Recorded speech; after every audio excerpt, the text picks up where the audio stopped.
All right, this is Mother's Day. Grab your mum, grab a beer, grab your mum a beer. We've got for you the best 100 skids of all time at Summernats. Well, maybe not all time. But the best recent, most awesome, recent, best, awesomest, top skids, maddest skids, top 100 skids. Sit down and enjoy, because we've got a show for you. One or two of these tyres. Second up from Perth, West Australia. Kinger, Steve Signs. He's blown HQ. His first time running in the Masters.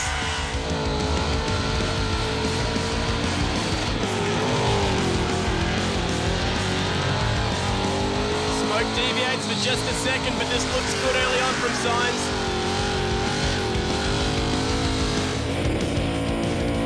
Defending Burnout Masters champion for the last 2 years at his home place at Perth Motorplex.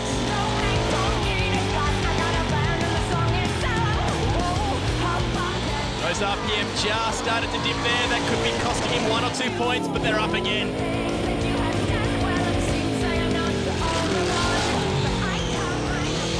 Listen to that blower.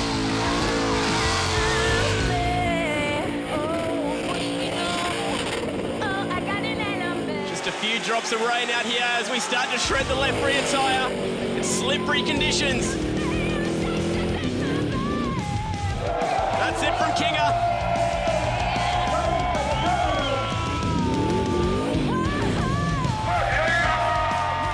He's on top of the blower. A showman all the way, one of our younger competitors. Let's have a look at that tyre letting go once more. Oh boy, it's done a fair bit of damage on its way. Does the right rear go? Just held on for dear. Old school action to some late model laying it down stuff with Peter Gray. 2005 Holden Monaro with Hog's Breath Racing on board. Holden Genuine Parts. Burnouts have gone corporate. The Liquimolly Super Pit getting a serious workout. Peter Gray, whose wife's a pretty handy burnout star in her own right. Debbie, unfortunately, got knocked out yesterday. Didn't make it through to the final. Fairly slow, deliberate approach. Everyone has their own unique style to bring to the table. This is more of a creeping one. Oh, the double-hander out the window is always big. Oh, geez, that was close.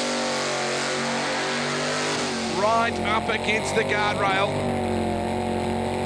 Pete from Sylvan in Victoria. And the Holden Monaro coupe. No wonder the Yanks loved them when we sent them over to sell over there. Oh, gee, there's no room for error, is there? Gray in the tight confines. Have a look at the smoke! He's very much a creeper. He's very methodical with his burnout. Doesn't fling the car around. Ooh. Looks like we might be close to breaking through on the rubber here. Definitely got the left rear. Now he's getting aggressive with it. And bang the second one out as well. Great work for Gray. Different kind of style, more deliberate. And of course, you've got to get out and go off. All part of the deal. Gets the crowd revved up. Shows a bit of helmet gear there as well. That's not always something you expect. Good work. The Hog's Breath Cafe entry. Happy with that. It might have been a signal to the Ford fans then, I'm not really sure. Nice work, a bow to the crowd.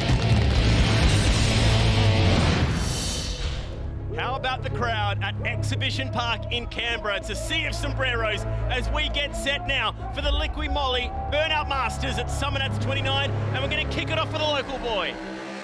Adrian Cuthbertson in Skidmore. He's been taking this Sigma all over the country, doing great things. Continue to here with two fantastic 360s, taking it right down into the bottom corner straight away.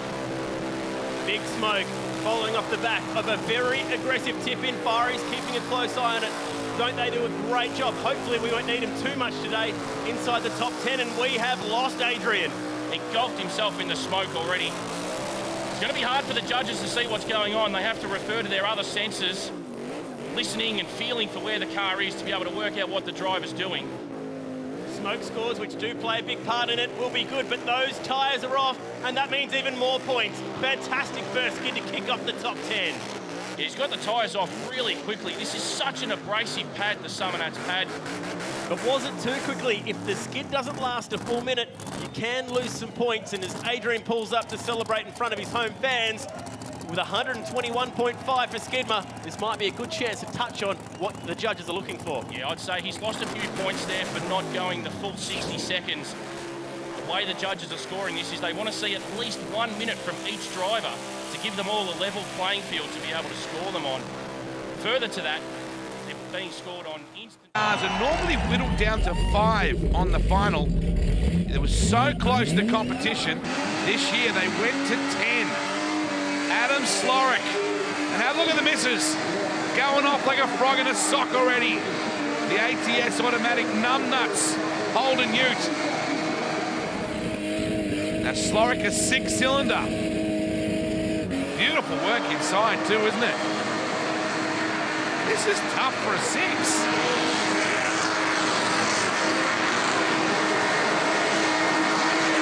Slorick, good aggressive spin. Have a look at the misses. He loves it. Satin Black 67 Holden HR. My old man had one. Probably never did this kind of work. Oh, that's close to the edge, isn't it? Right up against the guardrail. Liquamolly burnout pit. See what's hanging underneath the number plate at the back? They're chrome. Good, strong burnout. All this from a 6. He's busy. Oh, can't even see him in there.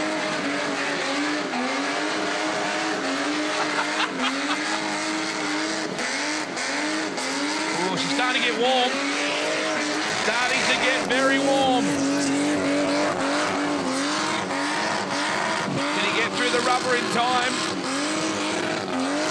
So if he's watching the gauges. If he's not, a view through the windscreen at the coolant flying everywhere will tell him. Oh, that's a mighty burnout for a 6. Slorick, what a job. Back through the entry point and back out again. And there are Holden tears spewing out everywhere here, and he's not laying off it. Obviously, Slorro's the quiet one. The missus is in charge of firing up the crowd. He's just about got it, and he does. Gee, that's a stout burnout for a 6-cylinder, isn't it? ATS automatics, tired, torturing trans, and the crowd loving it.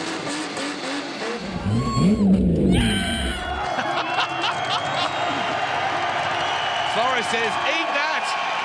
Threw the helmet down. This is Tim Brown, CM Blow, with the big pink smoke out the back. Oh, look at the instant smoke from Tim Brown from Bacchus Marsh. Bang, straight on the money with a plumage and a half of pink smoke just being pumped out. That was super, super close.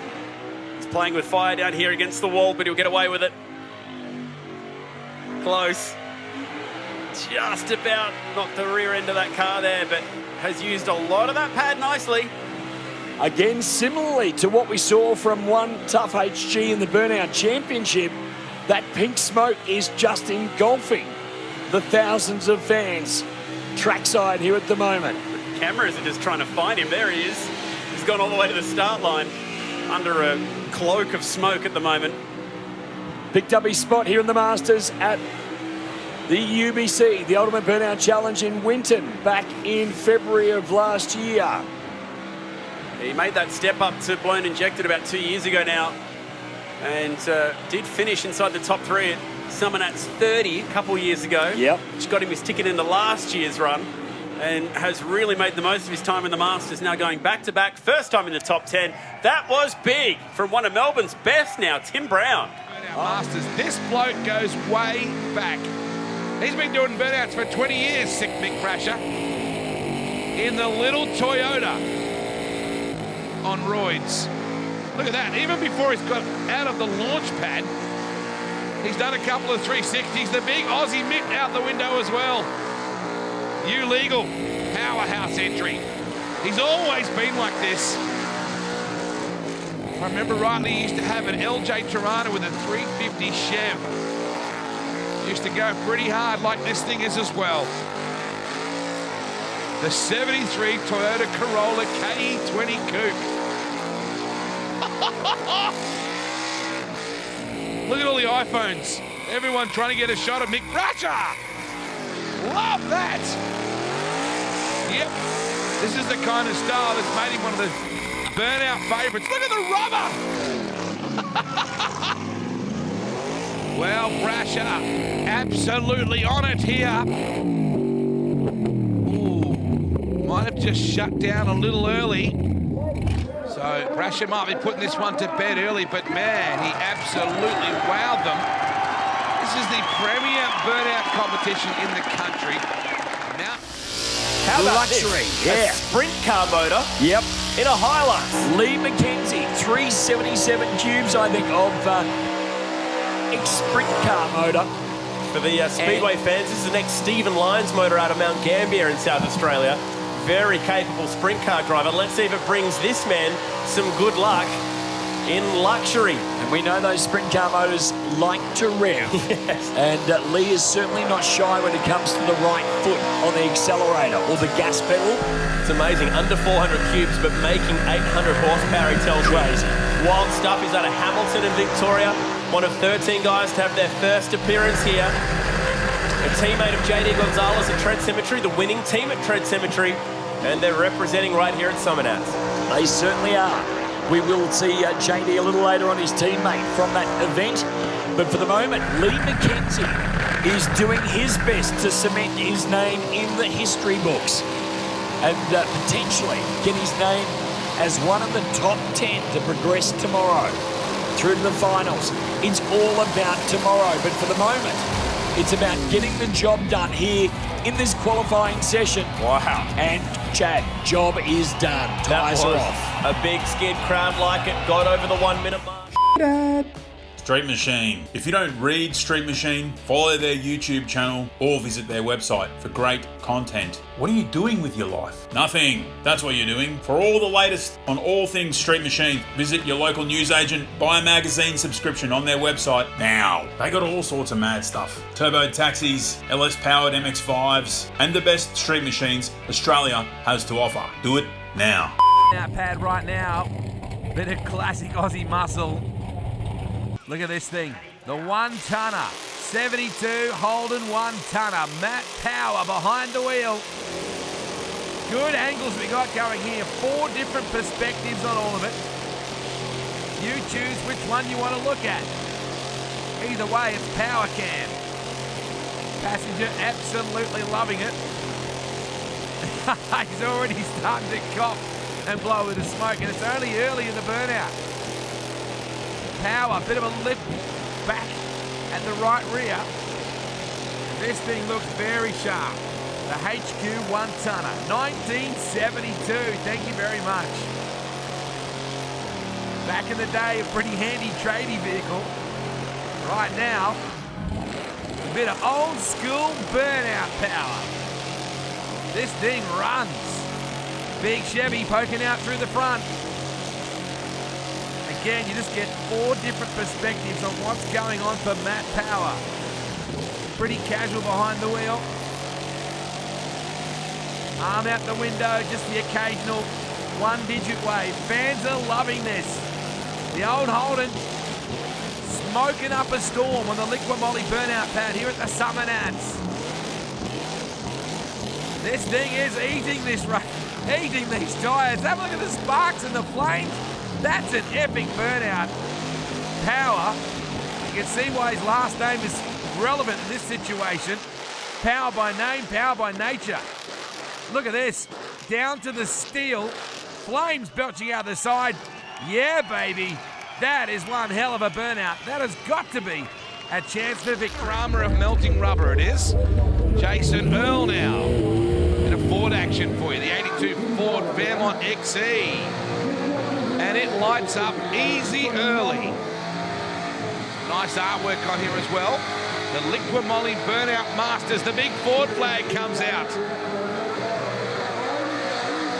Oh, very aggressive getting in. Gotta love that. When you have a good crack right off the top, gets everybody pumped up. The missus holding the Ford flag, both the double Ford flags now. Be sticking it right up to Chev and Holden fans. How will he fare in that? So this is the only guy in the field naturally aspirated, no blower. So this is going to be a big effort. This thing is loaded with onboard cameras. Like the Big Brother house in there. Plenty of smoke. Doing a good job is Earl. As I said, the only naturally aspirated vehicle out there, everything else is blown to the max. And this is a solid burnout. Starting to get the right rear, it's done. That's a good job from Earl. Has to be happy with that. James Earl from Clermont in Queensland. Gives it the big wave. For the first time's made the top 10. And if you haven't seen this car skid before, check this out. Big, blown, powerful, and hits the pad hard and fast. Big revs. I could tell Tommy was super, super nervous.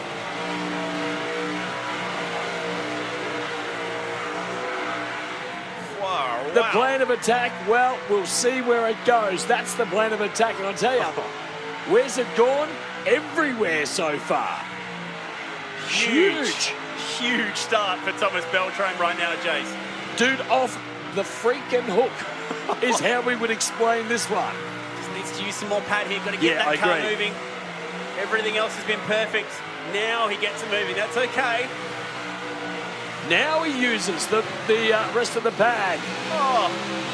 Listen to the sound, the noise, the ferocity and anger from that 500 plus cubic inch blown and injected engine. The crowd are loving it. I'm loving it. I know Chad's loving it as well. And the tyres are done. Nothing left from this FJ40 Toyota Land Cruiser with young Tommy Beltrame from South Australia. Chad, what a skid. That's a jaw drop. It is just a culture. It is more than just a burnout. Oh, the look over. So we do it? Yeah, let's do it. Beautiful looking van. Aaron Mackley. The 71 Holden HG. This thing is wide open. Can't even see the butterflies. It's pinned.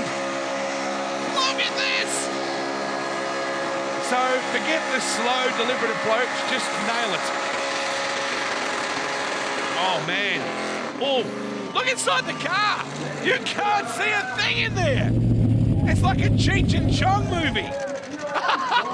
He sticks his head out. It's too late. That will kill you in burnout competition when you have to shut down. But what else could he do? I can't see a thing in there.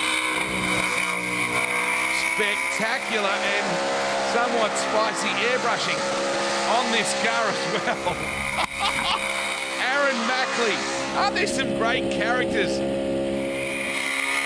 She doesn't even seem like she's rattled. Look at the debris. Rubber from previous burnouts as well as fresh stuff. And this is incredible. Somewhere in the midst of all that is Mackley. Sweet looking fantasy van. Really killed him early, having to shut down. Bit of one-hander action here. Oh, right out to the guardrail. Oh, geez, you see it kick in there. We're going to get the tyres for sure here. A lot of sparks. We've at least got one there as well. Oh, just pulls up to the crowd and gives it a big black. Nice work, Mackley. Oh, look at that. Rubber on fire as well.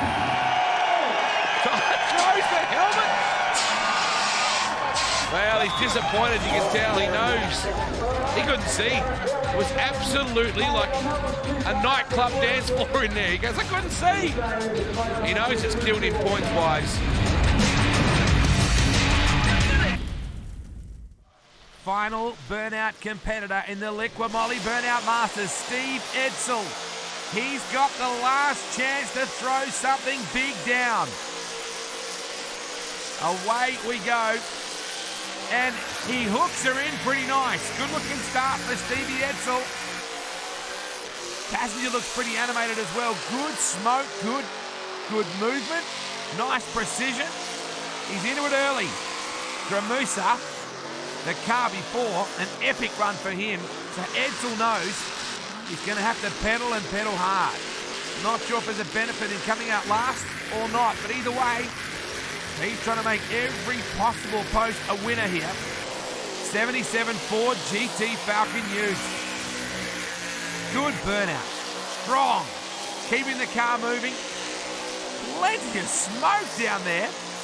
Can barely see the Liqua Moly burnout pad. The crowd absolutely eating this up. Edsel very close to the wall just then. Already got at least one tie gone, if not the two of them. And Edsel amped. So too is the passenger. So that's your last car. A bit of a tap on the top of the injector hat. Very nice job from Edsel. Is it good enough? Can't sink. Craig Wedette. Even the number plates reflect their style. Right up to the Liqua Moly sign in. The entry point very narrow. Beautiful paint job on this thing as well. Wedette in the 84 Holden Commodore from Fig Tree in New South Wales. You're going to have to come up with something absolutely superb to win this competition. The Liqua Moly Burnout Masters, the Baptist of burnouts. If you win this, you really are the king. You see him on and off the gas, but not really that far off, just breathing it occasionally. Somewhere he's in there. Wedette.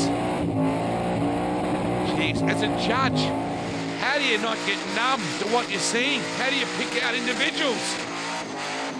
This is a stout burnout. Oh, good work there. Gotta love the big aggressive flicks. Working the wheel. And listen to the throttle. Oh, did he nail the guardrail then? Just a bit of a lick. No harm, no foul. Oh, this thing's getting an absolute belting. Great job from Wedette. This is the National Burnout Masters, and this is the Liqua Moly Power Pit. And we are about to tear it to bits with Brad Manane, the 72 Holden Tirana LJ. People would be bowing anyway, but have a look at the way this thing's presented. And good, healthy burnout to kick things off.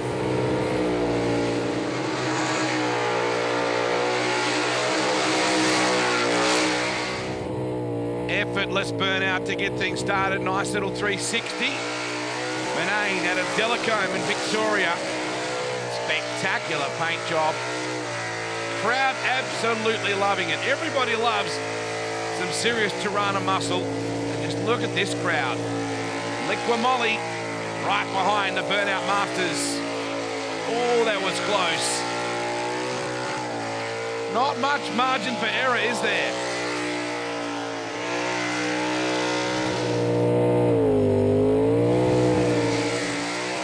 Oh, Manane doing this easily.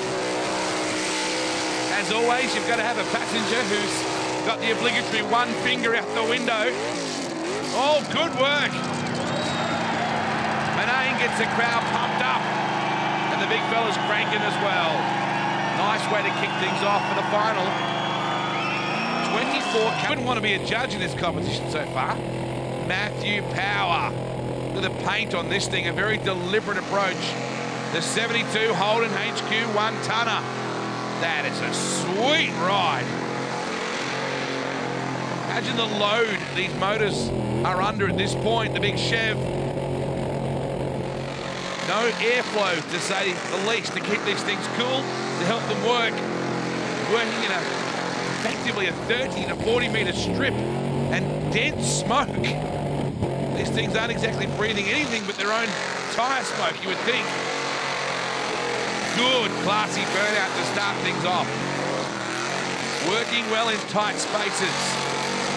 Just like Ralph Fiennes on that Qantas flight.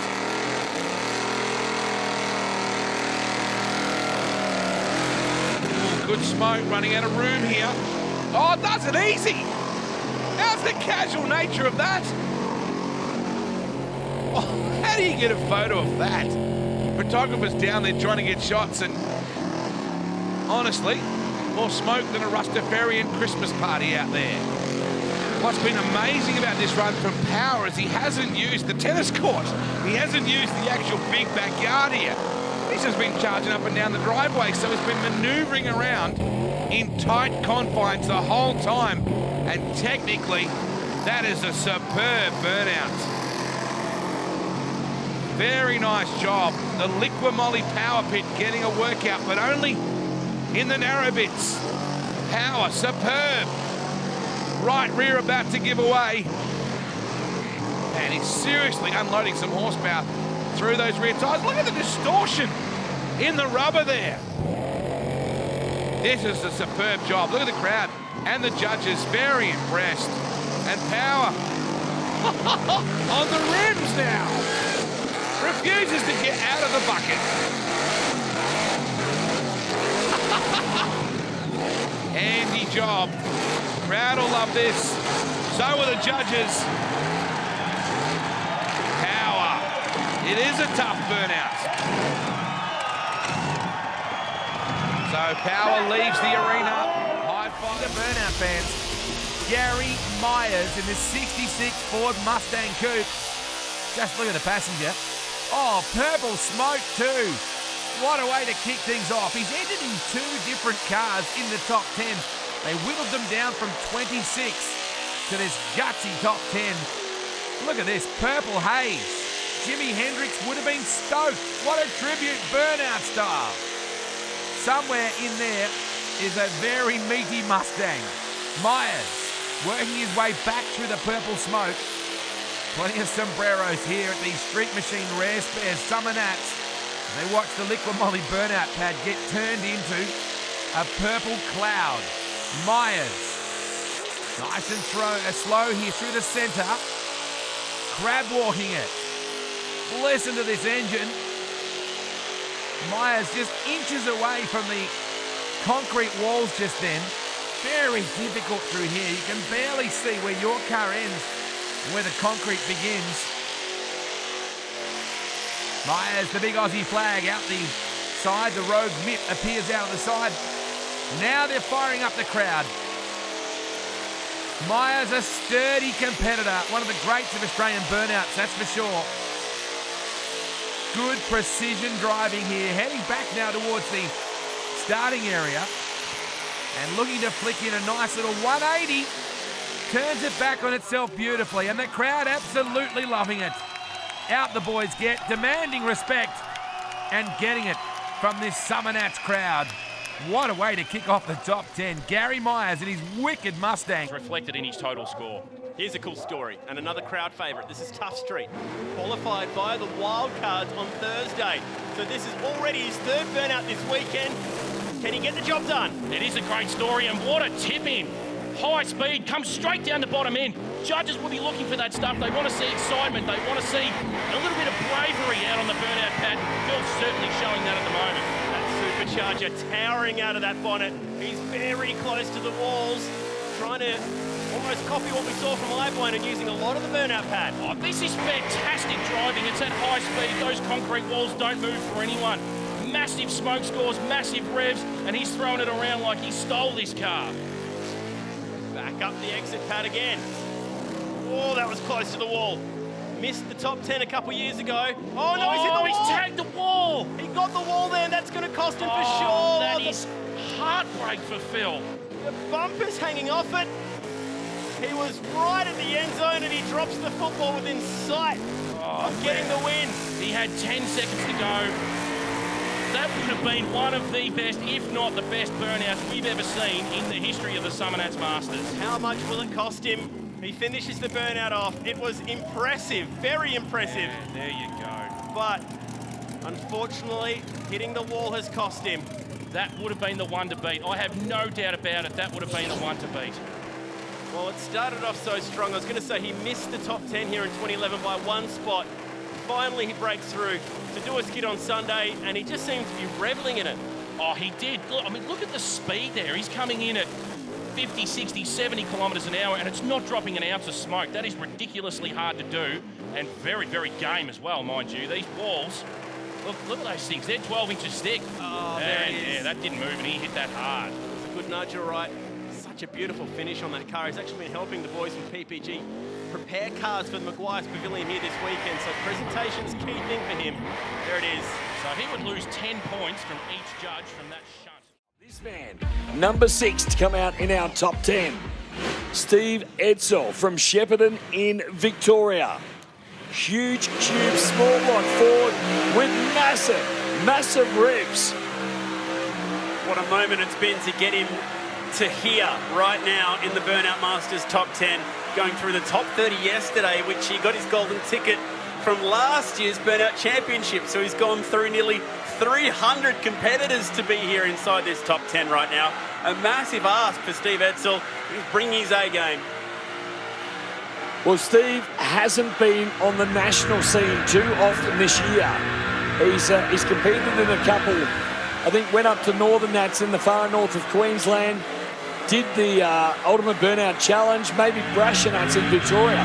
But apart from that, he's been relatively quiet on the scene, although, man, he's letting the old Skid Ute do the talking for him right now.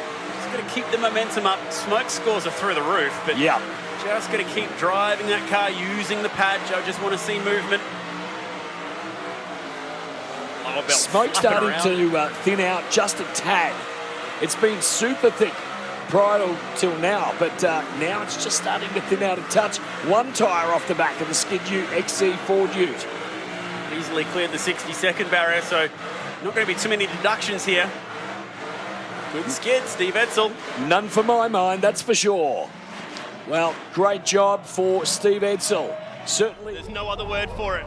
And the man driving it has been favoured to win this whole competition by some of the biggest names in burnouts. He qualified by the wildcards on Thursday with a new engine and blower combination. Here comes one of the best. Believe it or not, this bloke, Pete Gramusa, 10 years ago, Summernats 19 and 20, he won the championship 2 years in a row, so he knows what to do. Look at this, look at the smoke, he's engulfed the joint. 700 plus cubic inches of blown injected Ford. Massive smoke scores, great driving as well. This is going to be right up there. He's just got to keep the tyres on for at least 60 seconds. Passenger looks like he's watching a game of tennis, trying to figure out where the walls are. At risk, lighting up the Liqui Moly power pit. Just trying to give Pete a little bit of advice to know where the walls are. That's actually handy. Well, he's not moving this car around quite enough. A little bit static. That might lose a point or two in the driving skill. But the tyres are gone already as well. Oh! Big fire too. Oh, huge goodness. fire. Well, new engine combo, and I hope that's not hurt because it's only in its third show. It's still running. It's still running. He's pumped, Pete Gramusa. Look at him. He doesn't care. He's only gone for 40 or 50 seconds. Wow. Up there with the Burnout faithful. Those guys have been standing there for all 4 days of Summernats, inhaling every last wisp of smoke. Look at this thing chew through its tyres. This is amazing. Instant, constant, and volume of smoke, I have no doubt, would have been the highest scores on the judges' sheets for today.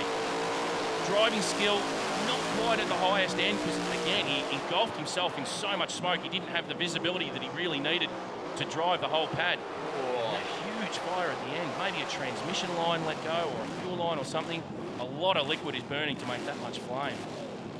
But thankfully the motor kept running, gave him a chance to drive the car away.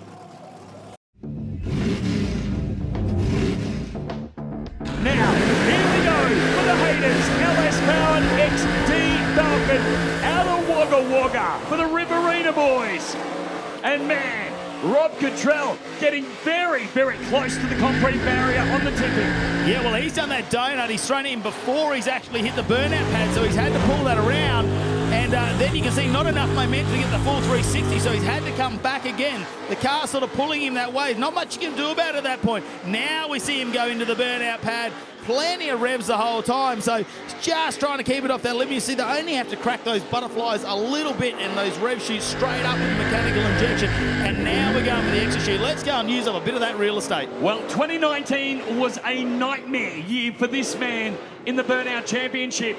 He is certainly another looking for redemption here in 2020. And, of course, as he sends it back down into the centre once again, gives himself that room, that area in which to be able to negotiate where he wants to send it next. Yeah, just looking at that rear tail light lens. Looks like we got a little bit of that missing. I can see the bulb showing. Hope that was not from this burn. We don't know. But, you know, he has gone back and forth now, back in the pad. The tyres off. You can tell the smoke goes right down to that point. You know, he's going to get out and play on Rob Cottrell, ladies and gentlemen. Jack Seaman gets up in the car. Come on, cheer him on. He loves to hear the crowd.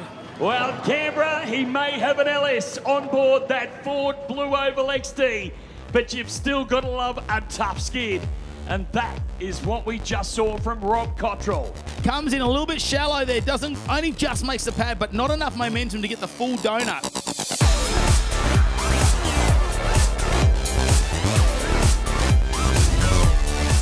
Oh, mate, they're definitely hating on it. Last year here, I had a bit of a whoopsie in the finals. I had a little bit of a whoopsie there, gave the wall a little bit of a tap, but it is only 5 points, so we'll see how we go, mate. But yeah, it was a good skid. And look who it is. From Ringwood, Victoria. Running for Hog's Breath, it's Peter Gray, a former winner, along with his wife Debbie. Thumbs up and plenty of smoke. The last burnout from Summernats 24 riding on board. Can he steal the big bucks from Gary Myers? Here we go. Oops. Oh, he just catches it. That could cost him some points. What will he be thinking inside that car right now? Has he blown it? Back onto the big RPM. Plenty of smoke. The crowd love it all the same. Using as much of that liquid moly burn-up pad as possible.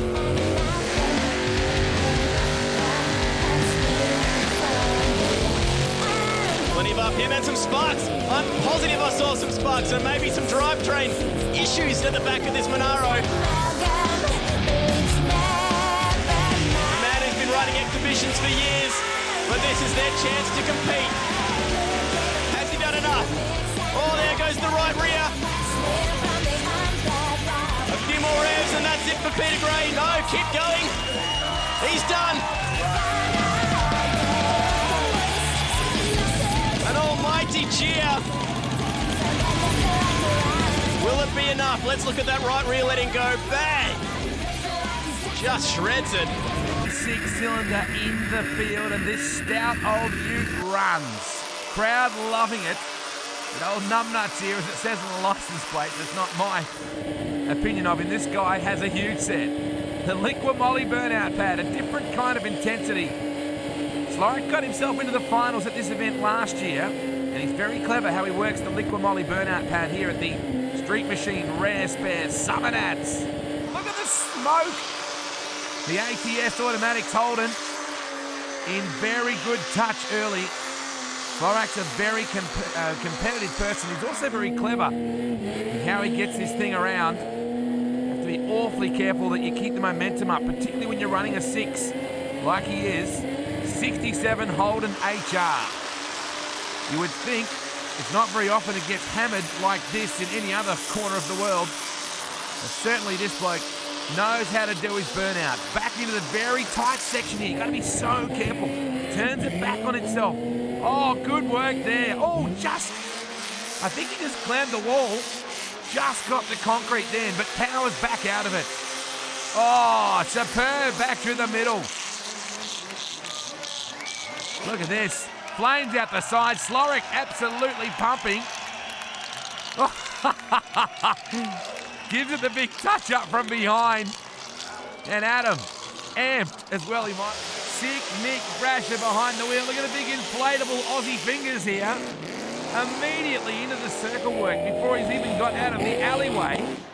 The Liqua Moly burnout pad copping plenty here. And the Burnout Masters and the Street Machine Rare Spares Summernats. And have a look at this. Somewhere in there, in amongst all this, there's a bloke originally from Taree in a Toyota Corolla. I bet the folks at Toyota never dreamed that a little old 73 Corolla would be doing something like this at the world headquarters of Burnouts one day. But, geez, he hadn't even got out of the alleyway yet. Are we in the centre? Was there contact then? Hard to see anything in there. Now he enters the main arena. Rubber shredding everywhere. Oh, dead end there, Mick. Gonna back her up. It's so important to make sure you don't have to stop like that. And if you do, you need to recover with a good reverse burnout. Oh, that's the way to do it too. Oh, he's so close to the wall then. Look at this. Remarkable pictures from Mick Brasher. He made the finals last year, and here he is again backing it up. Has always loved something a little bit different. If I remember back in the day, oh, hang on, is there problems here? He's ended up against the wall. Now it backs it out. So a couple of moments here where it's just cost him a little bit of the momentum he's had to work with there. But look at this thing now. Back into it and going hard. Brasher, a wonderful competitor. Maybe he had a Tirana, a 350 Chevy powered Tirana back in the day. These days his Corolla suits him just fine. Good job for Sick Mick. Probably maybe a minor hiccup or two, but out he gets through all the haze and gets the crowd's love. And why wouldn't he? A strong effort from you, Legal. Mick Brasher. Time now for the second of the Gary Myers wheeled burnout machines here. 72 XA GT Coupe. Myers definitely a Ford man. Hurls the big beast into the main arena. Again, the traditional purple smoke from Myers has already run the 66 Mustang very strongly. Now he wants the big Ford, the big coupe, into the main show as well. Can he get the win? Man, somewhere in there, out he comes. Clever use of the smoke. Gotta love that purple smoke. Crowd absolutely jammed in here. The Liqua Moly Burnout Masters and Myers pushing this big car to its absolute limit. Where is he? Somewhere in there. Look at this. Away goes Myers, back into the centre. More room to move for the big coupe. Some classic Aussie muscle. Because he had the classic American muscle out earlier. Remarkable effort to qualify two cars into the top 10. Plenty of nodding sombreros. They love Myers in these parts. So good run for Gary Myers in his second car, the XA. Very strong. Not sure that was as good as the Mustang. That's a big, heavy car to toss around and pick up points.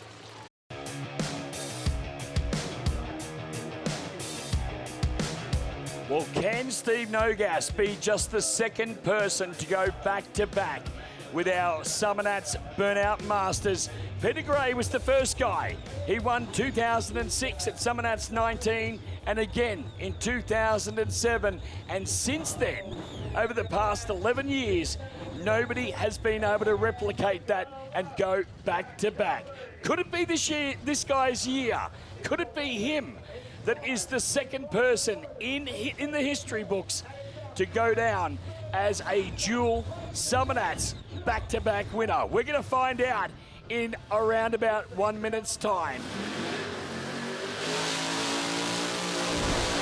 Great start from Steve Nogas, fills the instant smoke box, ticks that one, no problemo.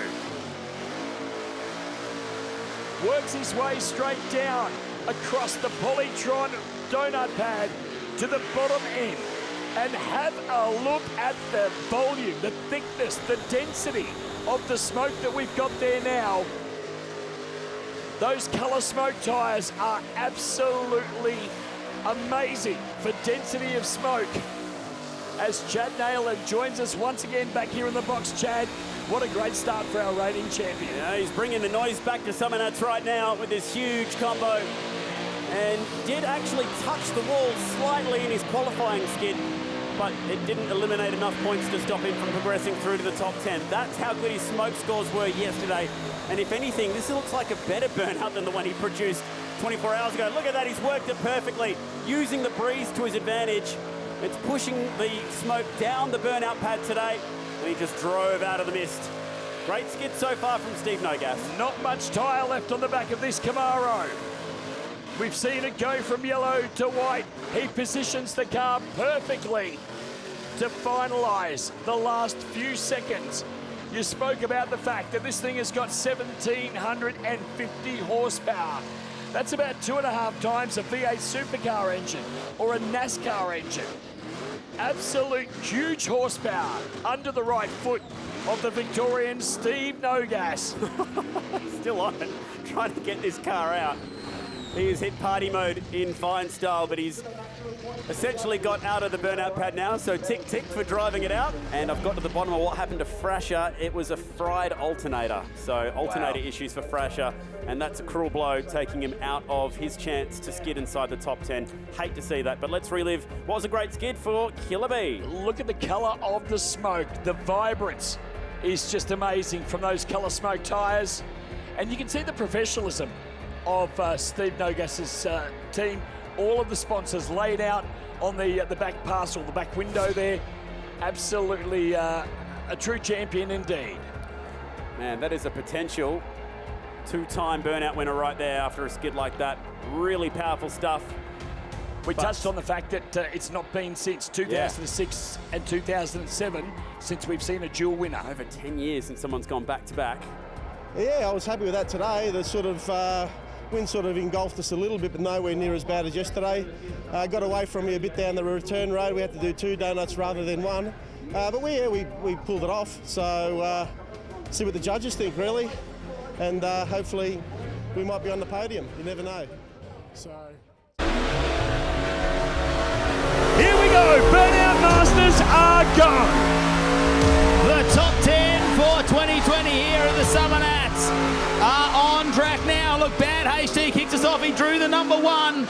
Look at the smoke that thing's putting out. The butterflies just cracked there.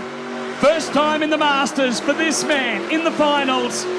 And wow, what a striking looking vehicle, this HT Holden Ute. Of course, as I said, small block Chevy. And I had a chat with Alex. He is so emotional at being a part of this Masters final for 2020. Yeah, look at the breather there, already blowing out some steam. Plenty of pressure coming out of that small block Chev. The revs are right up there. He's got the lights on. He needs to see it. This purple smoke is so thick, it has clouded the burnout pad here at Summernats. 1 minute minimum is what these guys need to do in order to be crowned as the burnout master. Will it be a newbie like this guy here, or will it be somebody else? Ladies and gentlemen, Summernats, make some noise for Alex Hurst in Bad HT. Yeah, he did a really good job there, but the car has pulled up and looks like we got some concerns under the front there. If you look out on the burnout pad, still air in the tyres. Nah, mate, yeah, just drop a bit of oil pressure and then I'll shut it off. So it's not the way you want to come off, but that's the game we play, unfortunately.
out one of the judging criteria, instant smoke.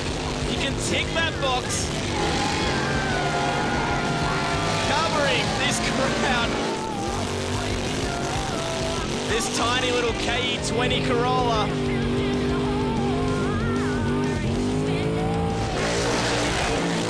Throws around once, around twice. That's more points in the judging criteria, but got to keep that smoke consistent.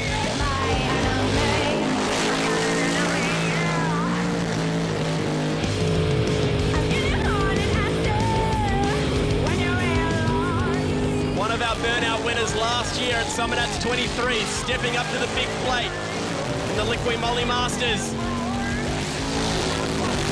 Rubber coming away from the little Corolla. The right rear's gone.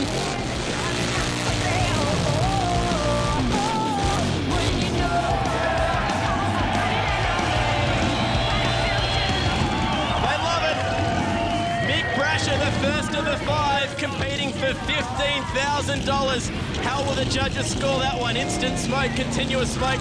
And here's that right rear coming away. That's bonus points if you can pop. At the biggest burnout comp in the country, Scotty Yates, Yatesy, who competed in the championship, burnout championship earlier in the weekend, he's riding shotgun. First of two cars. Try something different. Throws down early. Get the judges' attention by throwing down nice and early rather than the high-speed tip in. We saw this full all-out attack on the throttle yesterday. Serious RPM. He is waving that RPM a little bit. You can see the butterflies working with the throttle bodies connected up high. Now, judges have told him in the past, Rick, if you want to win, you've got to stop riding the limiter. We want you to be a bit more on a throttle control rather than just holding it flat.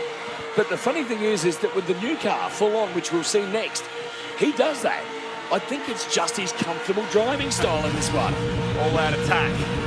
It's the old girl. It's the old faithful for him, LS1. He says it's still his favourite child, the first child, and it's his favourite car to drive, even though the new one's a little bit easier. Got one tyre, if not two, off here, just waiting on that right rear. Bang, gets him almost in unison. Oh boy, he's bringing his best here today. LS1 ticks the box. His first of two. Stops to celebrate.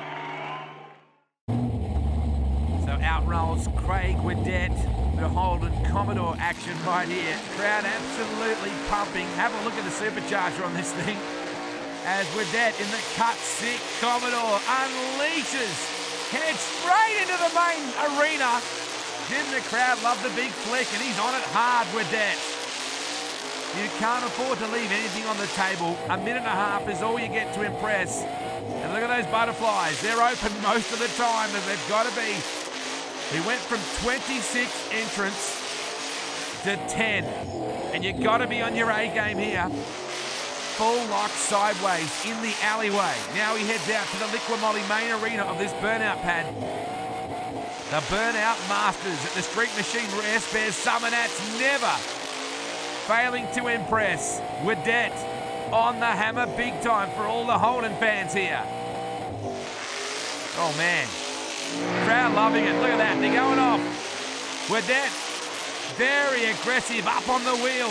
Oh, working in tight spaces there. Important to just keep the revs up, keep plenty of car movement. This is a strong, smoky burnout for Wedette. Definitely a good run here.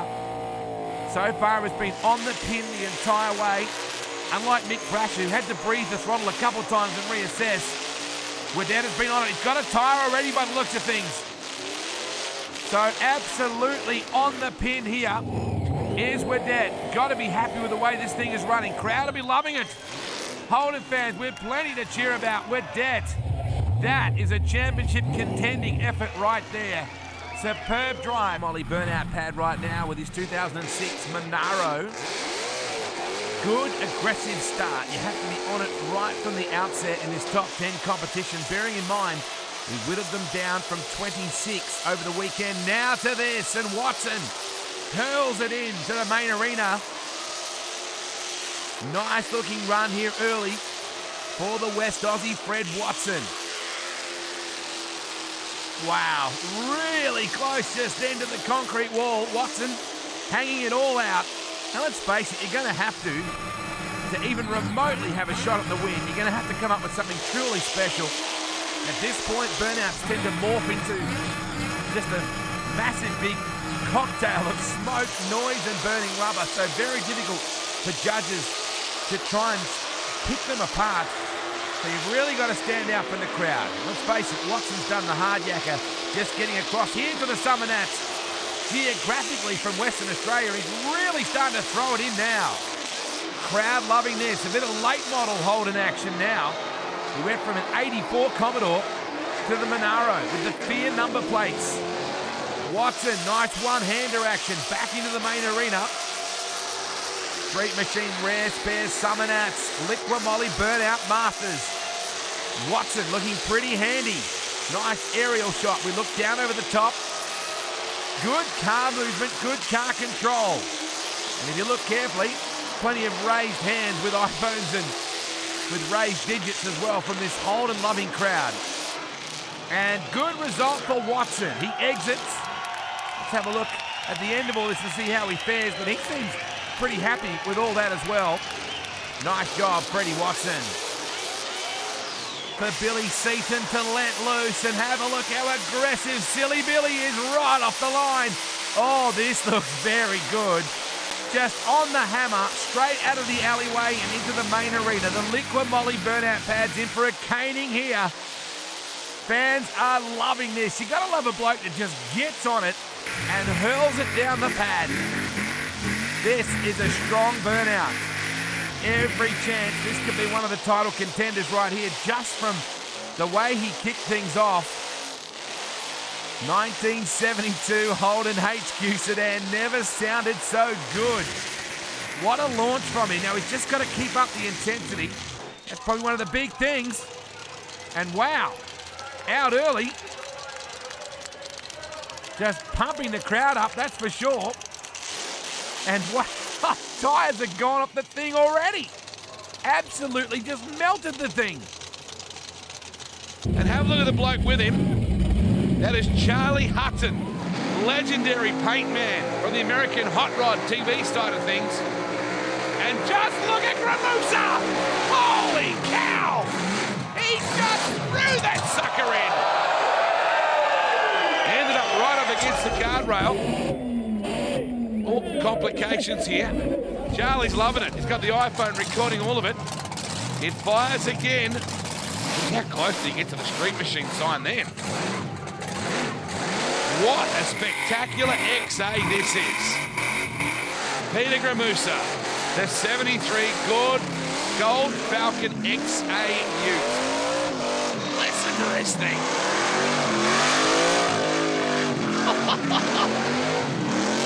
You don't suppose Charlie Hutton's enjoying the ride? He can't see. Have a look at him, he's getting the crowd going, he knows what to do. It's an Australia-USA combination here. Gramusa, how good is he? Where's the car? Somewhere in there, Charlie can't even see. Oh, they just hit the wall. You see Hutton actually bounce in the seat. Crowd loving this. Gramusa will know that he's running out of space and running out of vision. Bugger it, he says. Put it in reverse, get the thing out of here and put on a show. This is beyond winning now. He's had to breathe it a couple of times and that means he's going to go feral. Look at the attitude of this thing. Crowd loving it. And certainly Charlie Hutton from the United States enjoying it. There it is, the big love bite. The Liqua Molly love bite. Oh, you can't accuse him of not having a go, can you? That is superb. So a great job from Gramusa. It won't be enough to win, you wouldn't think, with a couple of pauses there. But he bangs it up, leaving the arena. Well done. I bet the Yank enjoyed that. And now Phil Kujin, another guy you could almost put in the same boat as Fred Watson. Been close to taking up the top prize. Been inside the top 10 before. One of the best presented cars in the top 10 as well. This man, well, he is here because he won the Summernats Burnout Championship in 2018. Had automatic selection to come into the Burnout Masters field. And then look at the smoke. He is serious. Of course, small block Chevrolet, we see so many big blocks these days. Still retains and runs the small 377 Cuba. Oh no, he's hit the wall again with the right rear. Similar to the last time we saw him in the Masters, but it happened at the other end of the pad with the other side of the car. Oh, you've got to be kidding. Is that the moment for Tough Street? Was seen earlier out in the year out at Red Summernats. And now that foot buried hard up against the engine bay firewall. Bang. In unison, the rear tyres let go. It was a great skid for Tough Street. Can't believe that he has touched the wall again. It's only so minor. Look at that. Well, that's right. It's not showing any damage on the rear. That's great because it's one of the best presented cars you'll ever see. The airbrush work with this car is amazing. Multiple Tough Street Award winner here at the Street Machine Summernats. Gee, I don't know, Jace. It was a big skid until that point. Top 5 cars from the Summernats 30 last year.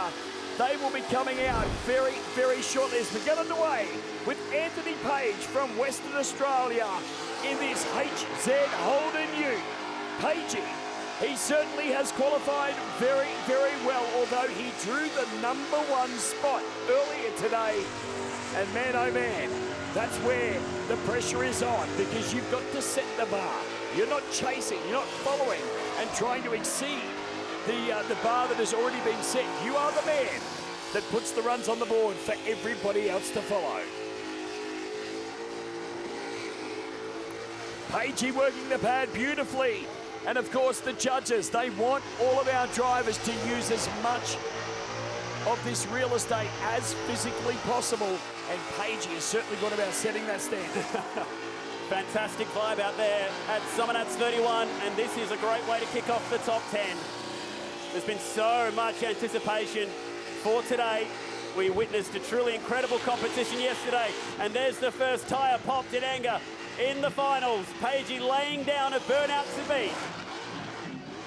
Great job by the West Aussie. He's got the tyres off. No problemo whatsoever, and he is pumped about it. The arm is raised in victory. And Chad, you've got to say, now that that level has been set, Pagey is certainly the man to beat. Yeah, not a bad first burnout to kick things off. Real textbook stuff. Didn't quite get up the exit pad of the pad that we saw, but definitely smoke volume would be high. Bit of driver skill as he hits the exit on the way out as well. Check out the sombreros. It's party time here at the Summernats. Good entry speed from Pagey once again. Did he go for that second rotation? He backed it nicely into that hole. Haven't seen too many people get quite an acute angle like that off the tip end, but Pagey certainly going for aggression. One of 3 West Aussies to qualify in the final 10, albeit one of those guys has brought 2 cars into the top 10. Oh, I thought it was good. I enjoyed that. Car went good, done the job, so yeah, stoked. So first out, how did it feel being first out? A bit nervous? Oh yeah, shaking, good adrenaline rush, so yeah, no, really enjoyed it.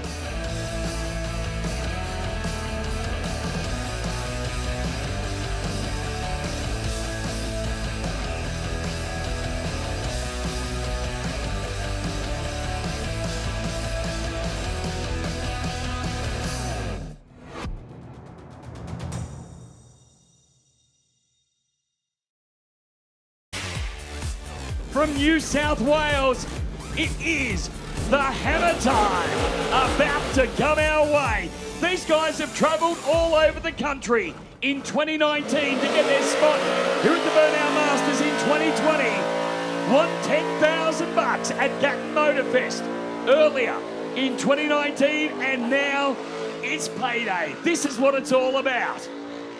How thick is the smoke coming back of that Daihatsu Feroza? He is just thrown it in. Hammer time it is. The right foot is down right on the firewall. We notice his wife, Britt, riding shotgun. So Britt Kilby riding shotgun in what is undoubtedly the proudest moment in her husband's burnout career. I should say short burnout career. The guys have only been competing probably around 18 months to 2 years. But man, what an impact on the scene they've had. They did a lot of work to get this car back into Summernats. All the powder coating, beautiful car. What I love from our overhead view is you know when those butterflies are horizontal because you can read the stop right on them, can't you? Well, it's hashtag cracked. They've got the throttle butterflies cracked wide open on that shotgun scoop.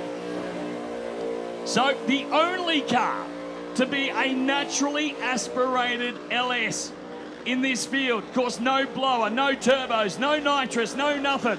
It's just all carby, all manifold, and all LS bottom end. Yeah, 404 cubes of LS. They got the good motor on board this weekend, and it has been punished. Britt's been driving in the championship. Brad's been in the Masters, and he has done him and his family proud here this afternoon. The tyres are off the back of Hammer Time. Well, Canberra, time to get loud. Make some noise for Brad Kilby.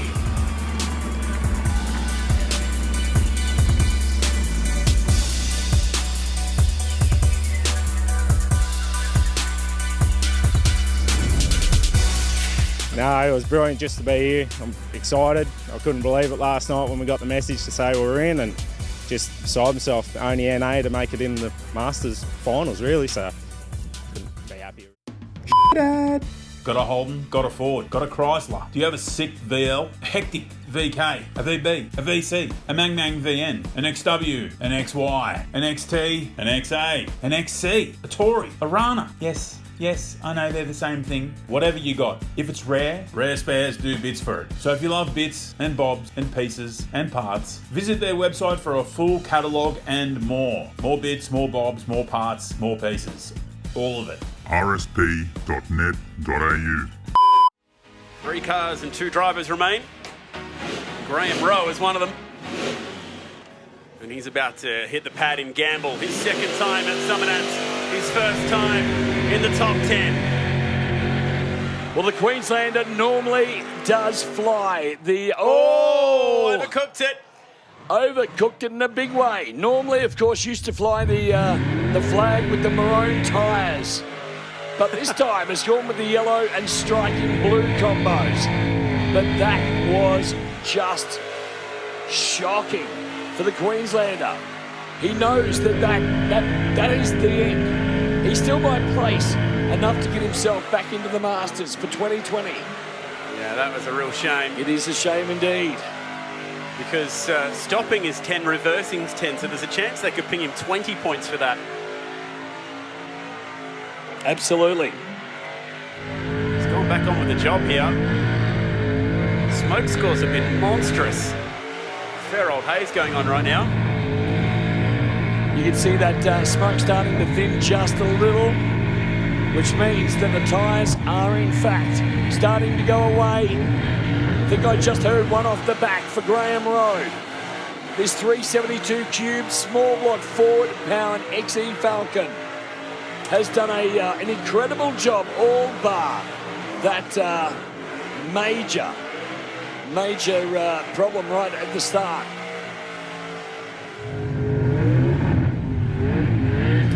Big time shame for Gamble because it was an awesome.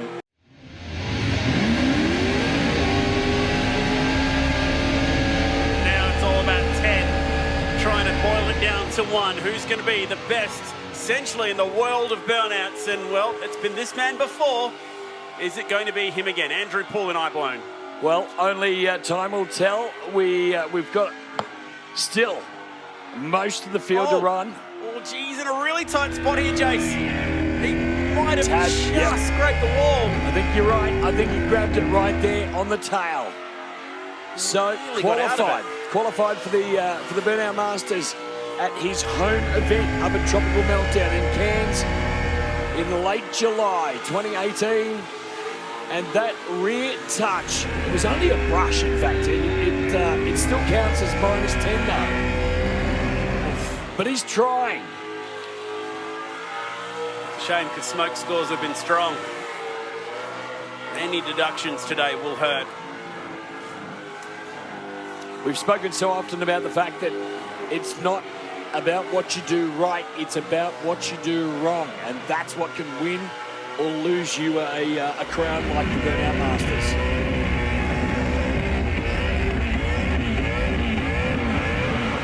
Tyres are off by the sounds of it. He's gone from the full consistent RPM to now that pumping throttle sound, which tells us the tyres are off. Bonus points for driving it off the burnout pad at the end of the burnout. One of two Queenslanders in the field. Here comes the beautiful HG Ute with Warren Jerzakowski at the wheel. Big tip in, and it's just gone out. He stops. It was a great tip in, but what's happened? Now, something's clearly broken. He's got his daughter Courtney sitting in the passenger seat. It's done. Red flag is out. What a disappointment for Wal Jerzakowski. He's come all this way from Queensland.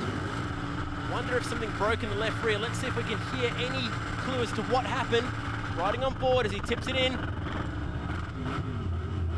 Something's broken in the drivetrain. I think a tail shaft or a gearbox. The engine's still running. He's just not getting the tyres turning. Oh man, that was seriously aggressive. Oh, you can see something spraying out.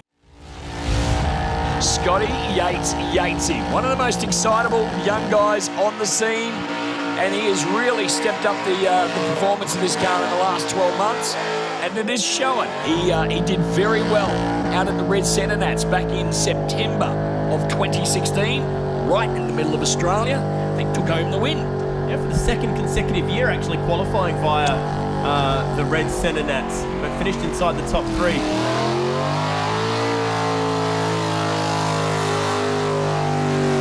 This is looking pretty good right now for Yatesy from Melbourne. It says VT Commodore.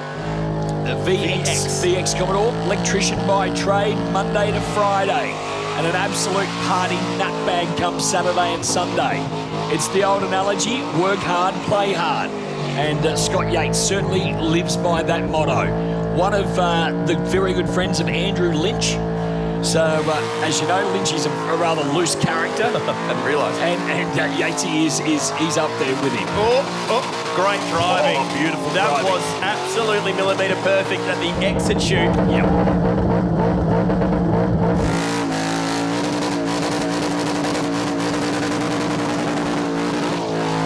Smoke scores will be good here, Jason. Smoke scores will be great. Not sure on the time, though. He's definitely gone over 1 minute. And Yatesy applauds himself. He applauds the crowds and gets out to celebrate in style. And now we get ready to see one of our wildcard qualifiers. This is Nathan Sutherland, one of 4 local drivers here, Jason. And he's going to lay down a skid, hopefully exactly like the one he did on Thursday. He has never contested or even competed in the Burnout Masters at this level before. He is one nervous camper.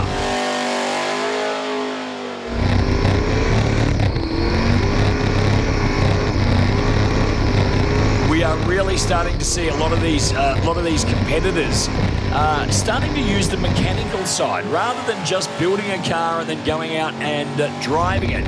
We are starting to see a lot of the drivers, as you said, tyre pressures, diff gears, tyre compounds, tyre size. A lot of different aspects are now coming into play. He's out of the car, so he's obviously very happy with his performance here this afternoon. Nicky's happy with it too. Are tyres off the back? That is the question. Where's all the Lynchy fans? You like your rollers, you got like this. He's not called Loose Lynchy for no reason. He is one of the loudest, naturally aspirated cars in the country. LS Power. He went through some unbelievable amount of engines in 2013 and 2014. And that's the reason why he loves the limiter. He should be called Limiter Lynchy. We'll do that from now on. Oh, he's loose though. He's still loose. Limited and loose. Or loose limited. Whatever you like. Here we go.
clear. He's out of the car, but he's getting back in. Come on, Summernats, give him another round of applause.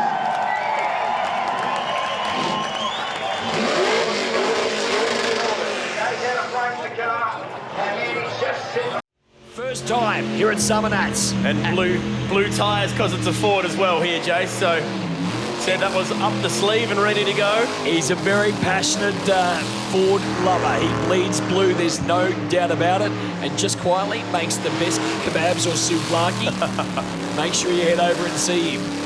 It's actually quite close to where we are right now. So not huge amounts of smoke. That's better. It needs to really keep that going, but it's hard keeping the smoke up and the movement of the car up at the same time. That's the trick to it. Talking to his wife Joanne yesterday, she's like, I'm so nervous I can't even watch him, let alone, you know, be in the car, because we were, you've got to go in here with your husband, Joe. This is what it's all about. From Melbourne, qualified via the wildcard system on Thursday.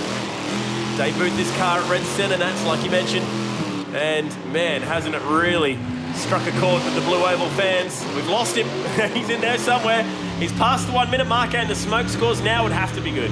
Yeah, absolutely. He would be scoring greatly with our judges. Wind's changed direction. A business entrepreneur. He's got his finger in just about everything from kebabs to bollards, security bollards direct, and pool fences as well. Some of the nicest pool fences that you can see around any swimming pool. So, real nice guy. Again, you know, so many fantastic characters in the sport of burnouts, and of course a very family-orientated event as sport. Ross Heasley, Mr. Bad Q, about to come our way, based in Victoria. If this goes well, expect something weird at the end. There's a nice lifesaver-esque big trail of smoke, but he's always got a surprise up his sleeve, this guy. That is a great tip from you, Chad. If things do go well, folks, make sure you stay glued to your screens. Owns a gym. Used to be overweight and unhealthy, a bit like myself, and changed his life for the better. How did he do it? He bought a gym. Saved him. I've been going to gym. All I've lost is $120. We just lost a bit of momentum there. This is a huge skid, though, from Mr. Bad Q himself, Ross Heasley. Missed the top 10 last year. From Narry Warren, keen to make it into the show tomorrow.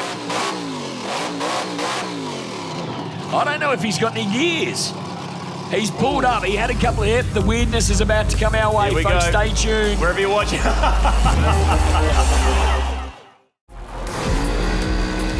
Let's get back to the action. Another guy that has effectively been given a chance, an opportunity to come and join the field is this man. Tough Streets, Phil Kurgine. This guy could very well have won it last year had he not just tapped that wall. He's got Charlie Hutton, world famous automotive painter riding shotgun. This is a PPG painted car, so it's fitting. And Phil actually helping to prepare some of the PPG cars at Summernats just like last year. 42 years of age, skidding hard, 4th straight appearance for him as well. Black smoke tells me there's fire. So there is some flames. I see them beside big flames out the back of Phil Kurgine's VK wagon. The black smoke was a huge indication that he had a fire on board. Charlie is, he's got himself a set of kahunas. He's stuck firm there. Get ready to see one of our wildcard qualifiers. This is Nathan Sutherland, one of 4 local drivers here, Jason. And he's going to lay down a skid, hopefully exactly like the one he did on Thursday. He has never contested or even competed in the Burnout Masters at this level before. He is one nervous camper.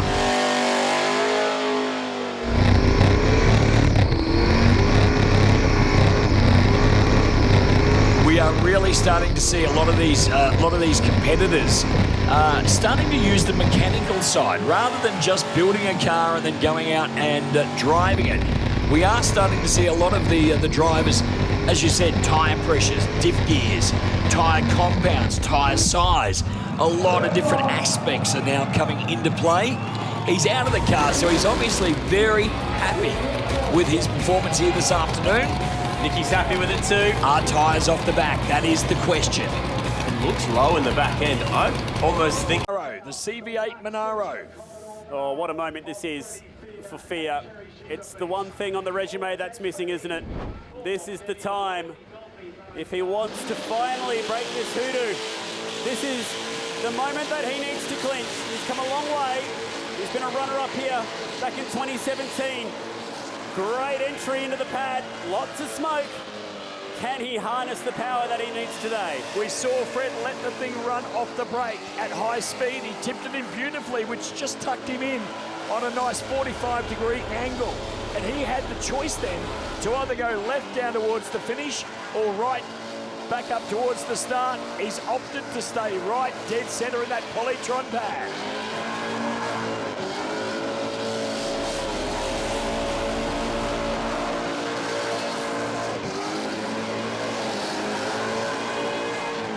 As you mentioned, Chad, this is the one competition, the one that means the most to Fred Watson that he has not been able to conquer. Yeah, he's won Red Summernats, Burnout King, Tropical Meltdown, just about every corner of the country covered. But it's the Burnout Masters that has eluded him all these years. Smoke content starting to diminish. Has he got the tyres off it? Didn't hear any notable pops, but it looks like yes is the answer. A little bit of scorching in the back. And this crowd loves Fred Watson. He's an absolute mainstay here. His 5th appearance inside the top 10 since 2013. Doesn't look overly happy with that skid. Well, Fred got his start here at the Burnout Masters for 2018, earlier in the year, at Lardner Park Motorfest back in March. That's where he got his spot. And then, of course, that allowed him to make the qualifying field yesterday. And with an exceptional performance, that's what secured him a spot right here in the finals today. Welcome to Sombrero country, Canberra, in Australia's capital territory. Which is great to see. I mean, many, many years ago, there was the Slip, Slop, Slap campaign that was advertised, and great to see that so many people are responsible with sun cancer and, of course, making sure that they stay healthy over such a big 4-day horsepower festival. Oh, it's not a happy car, is it, for Fred Watson? Well, Fred's got to drive this thing off. He's got steering. The steering is broken. We saw him a little earlier where he was adjusting the steering. Now, these are points on the line here for Fred. He's got to get this car off the pad without any assistance. Somewhere along the line, the steering, he's got times for quick thumbs up. Somewhere along the line, he's obviously broken a steering rod, and the steering is not allowing him, or he's not responsive.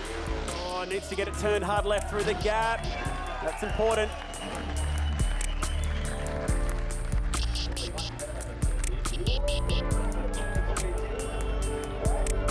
So we go to the replay, and this is Fred Watson in his natural habitat, I guess you could say, out there under the sunshine at Summernats. And plenty of smoke to start things off, but that steering issue cost him at the end. Chad, he is a fierce competitor. Oh, as the tip in, I snapped the steering arm and had no steering the whole skid. So I just had to do what I could do. So we still got on it and still got tyres off it and still drove off the pad, but hey, it's Summernats, anything can happen.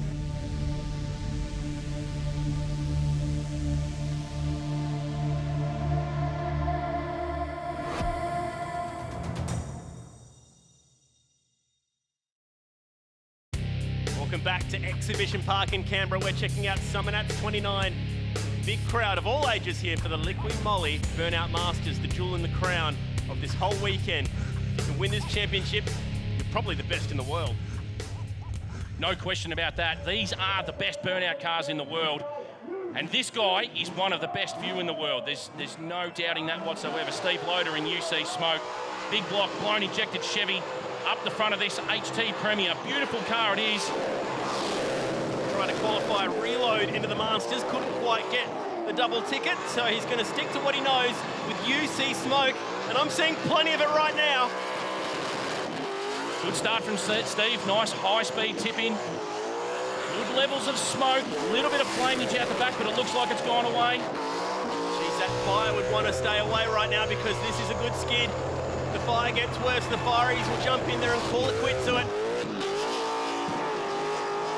Yeah, instant smoke was great, as we saw. Constant smoke has been good all the way through. The volume of smoke is huge. Oh. Back up to the start line. Good driving.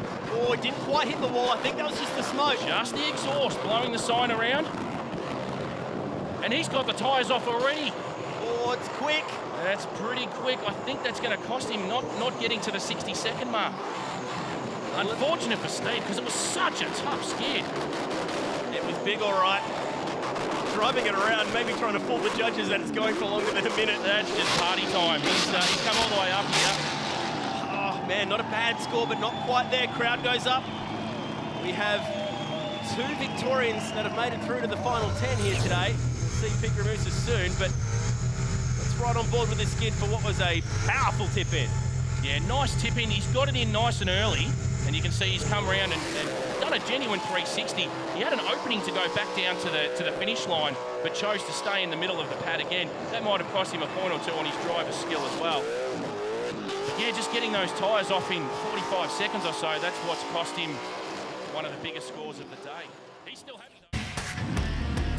Well, the Waddingtons trying to get as much air through that PSI down into that 565 cubes. They've got a no-gas performance sticker on the side.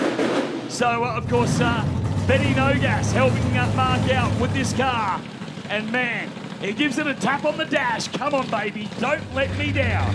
Don't let him down. He was keen to get out too. He quickly came up to the start line. Matabu, the legendary burnout master himself, says, mate, you are good to go. Let's get this started. Warbird, ladies and gentlemen, our final burnout master this afternoon. Here we go.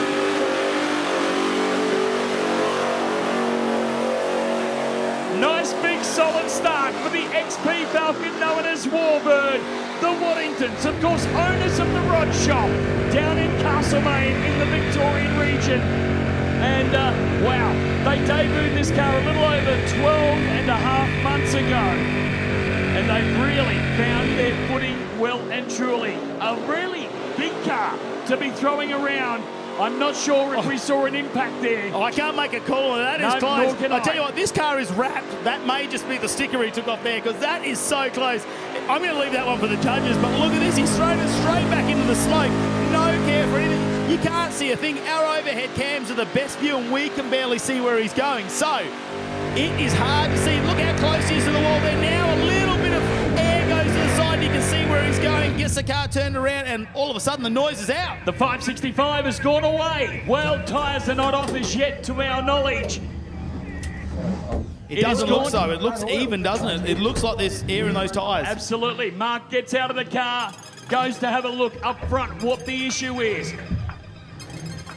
No. He's got a small fire. That's not good. Wow. Ladies and gentlemen, an abrupt end to the efforts of Warbird. For Mark Waddington, hey, he's up on the fence. Summernats, please show the man some love. Give it up for Mark Waddington and Warbird.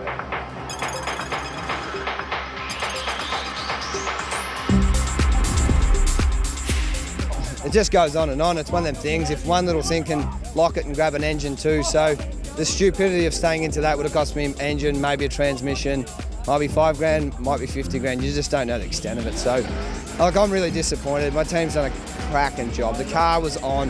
It felt so good. I could taste it. But anyway, that's Summernats.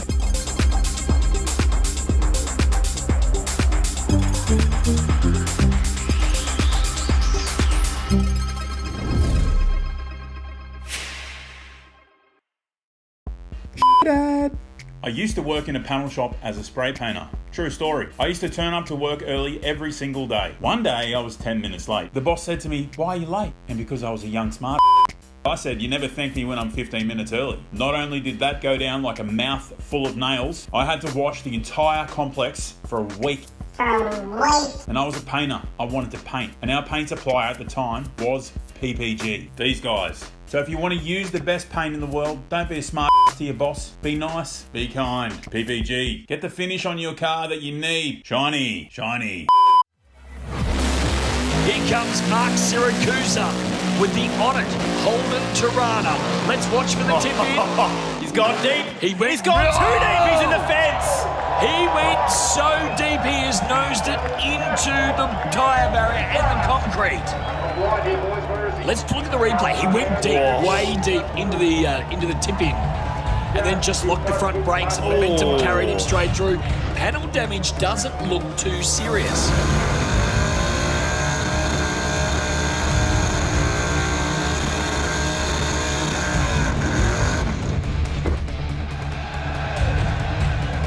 All in all, it doesn't. The Holden VF Sport Wagon about to come our way. The first guy to, of course, build a late model Holden Commodore wagon. Like this blown injected combination on board for Justin Brown, struggling. Tips in with a very nice amount of speed. It wasn't over the top hectic. It was no, it's on fire already. This is not what he wants to see. That is a large fire indeed. Now, why do they fire like that, Chad? Because it's got a lot of fuel through the pipes, unburnt. Of course, it hits the oxygen, then more hot gas comes on. Bang, you've got yourself a small barbecue. Oh, what a shame. It is a shame indeed.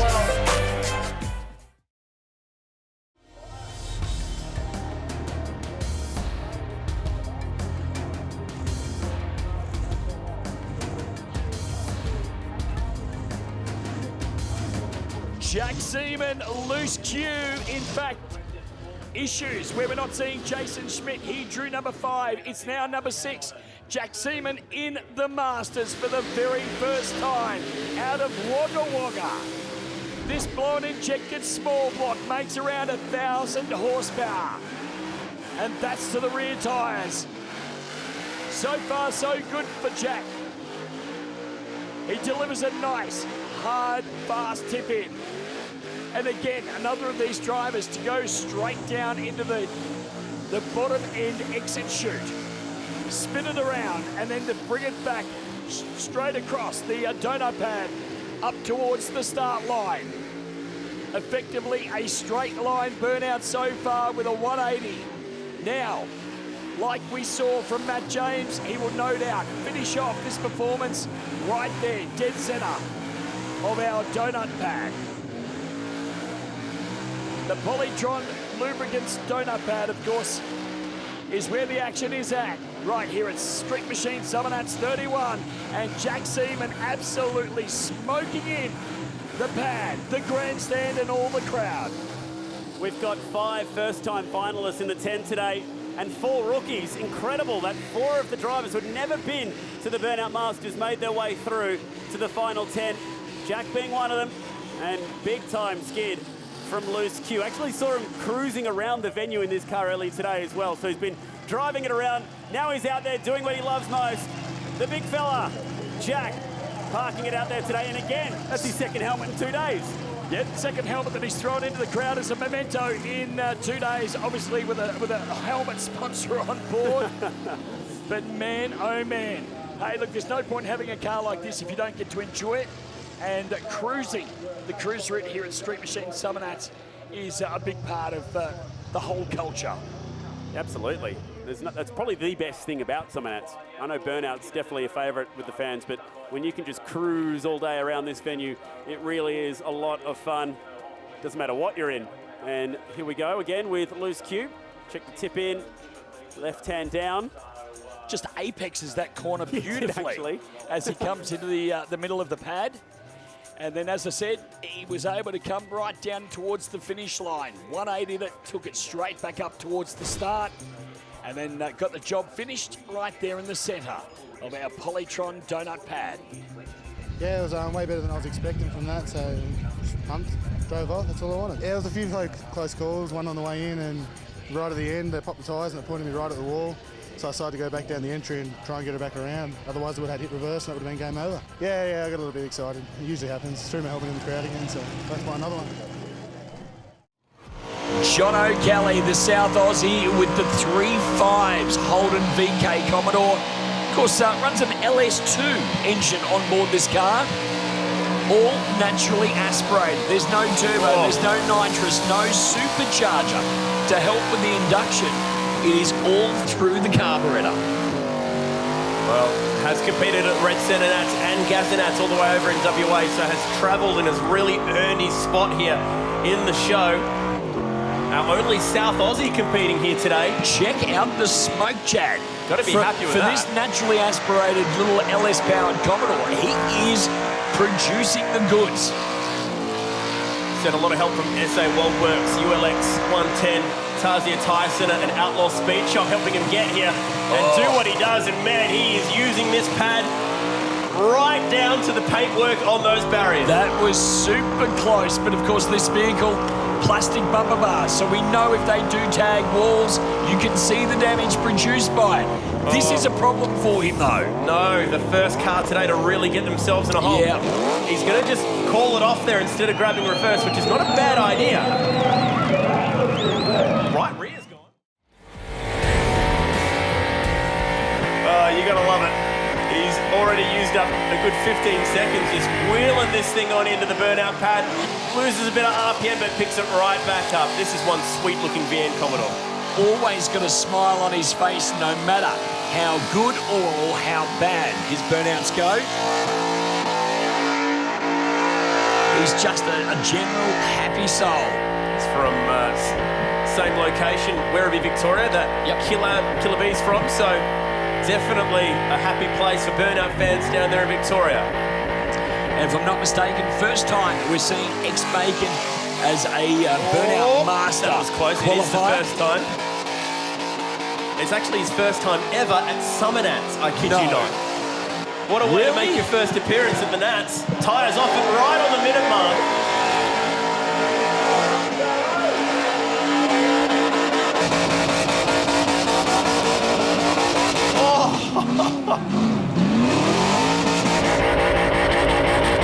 Serious driving control from JD Gonzalez, who's in party mode right now. Have a look at him. He'll have a smile on his face as he gets out to lap up the huge.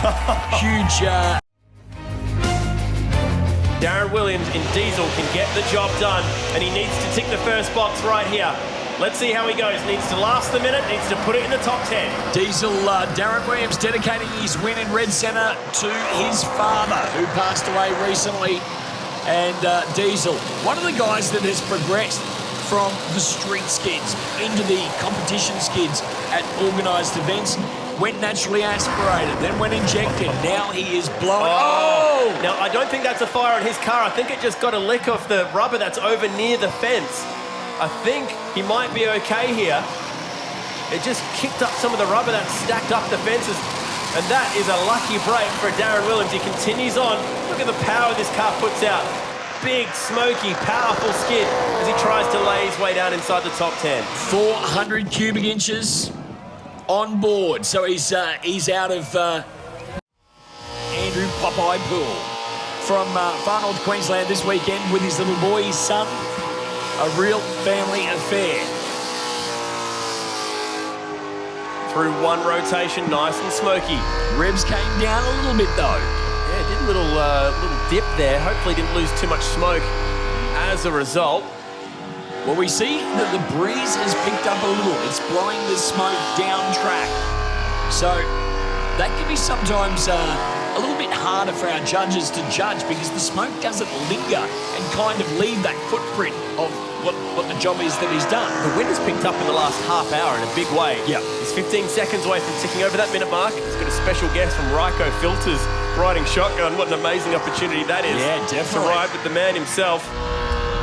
Oh, he's got both tyres away, I think, at 56 seconds. Oh, now did the judges know about it?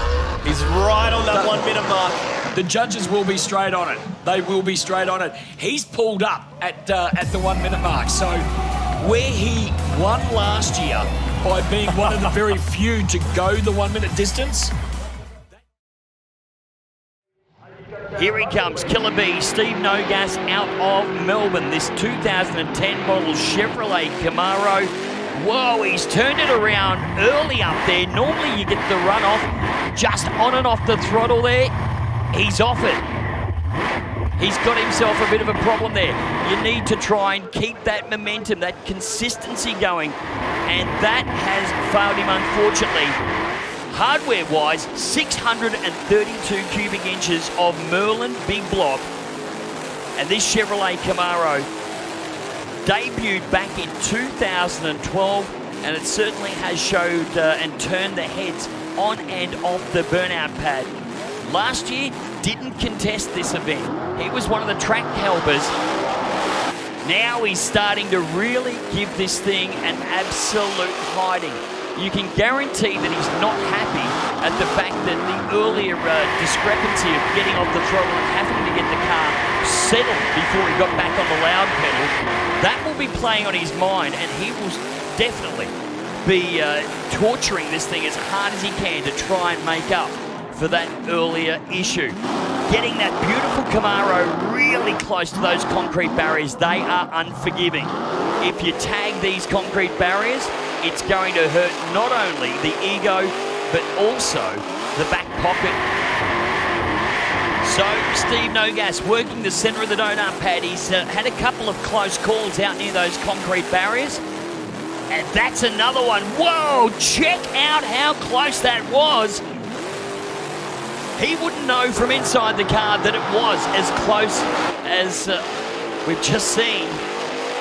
In fact, we see a little bit of the bumper hanging off both the back and side of the car. I don't know, in fact, if he has tagged the wall somewhere along there in amongst the smoke. The tyres starting to get very, very low now. You can see not as much smoke coming from them. And, of course, that's when he's looking to wrap this up and blow the tyres off the back of this beautiful Camaro. Running for Crystal Limousines, his own business in Melbourne. And you can hire one of these cars just like this, the 2010 Camaro from his business. Now, how much longer can he sustain putting this big block, supercharged, injected monster through the punishment that he is? Now we see the wispy smoke. Not too much tread left on those tyres. And the judges, they're looking to see him with nothing left but steel rims.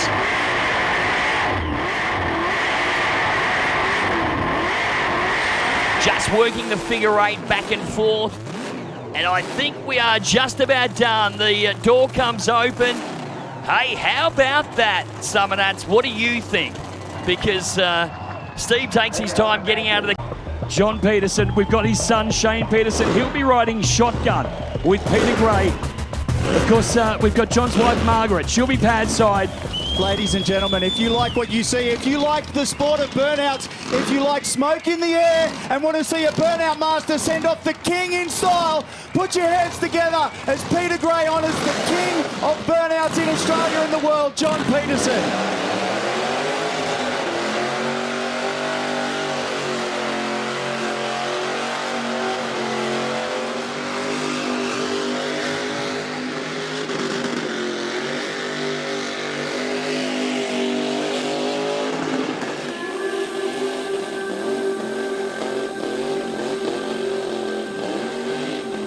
Well, ladies and gentlemen, today we say goodbye to John Peterson, gone but never forgotten. JP289, please, Summernats, put your hands together for John Peterson. Really good, really good. Yeah, we're all so proud, yeah. And Peter's done a wonderful job too. John would have loved it.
Do you love your car? How much do you love your car? Proof that you love your car is if you look after it with the best car care products on the market. Maguire's. If you've spent thousands building your car, don't care for it with crap quality products. Look after it with the best. You should also use the best to keep yourself clean. Super thick and sudsing. Whee!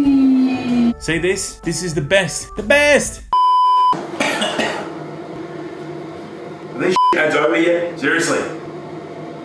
Consistent man at Summernats in the last 4 years. And this is, of course, Andrew Poole in Eye Blown. Here he comes right now, the man from Townsville. He is just so good at keeping calm on these big days. His last 3 results at Summernats, 6th, 1st, 4th. What will it be today? He can't finish any worse than 9th, so it's a pretty impressive run. Well, yesterday we saw the best skid that I think I've ever seen from him. Yesterday's burnout in qualifying was better than his winning skid 2 years ago. And he's mixed up the colours for Championship Sunday. All right, now that we've got that out of the way, interesting to note that Rick Fuller LS1 is the only competitor to throw down that early donut. Yep. Nobody tried to replicate that and say, well, if you did it, I can do it just as well. But let's go back to the action at hand. Pink smoke everywhere from Eye Blown. Of course, no injector hat on this car. It is carbureted with the blower, carby blower combo. And these HD images that we're seeing is absolutely beautiful.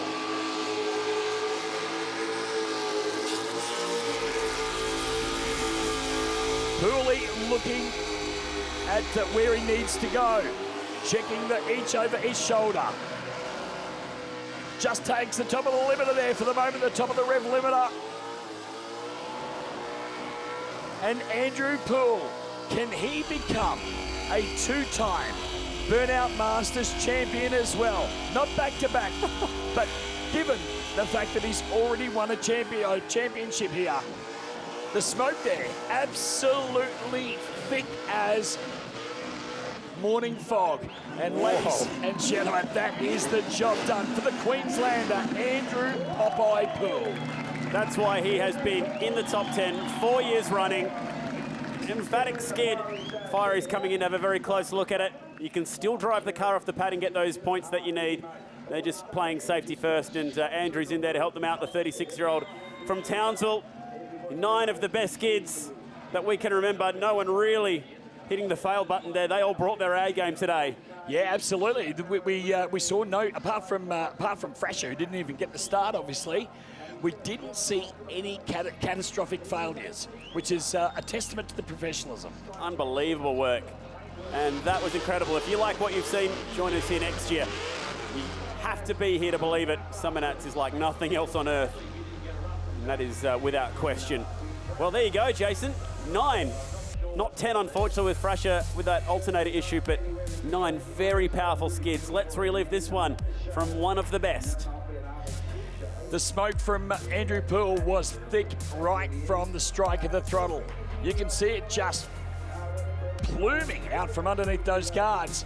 And a shot that we had towards the end of the burnout, it just totally showed a white out, although it was a pink out. Well, you know, if the cameraman is struggling to find the burnout car, it's a pretty good sign that the smoke scores are going to be good. And at the end of the day, really, it's smoke scores that win the Masters. Correct, absolutely.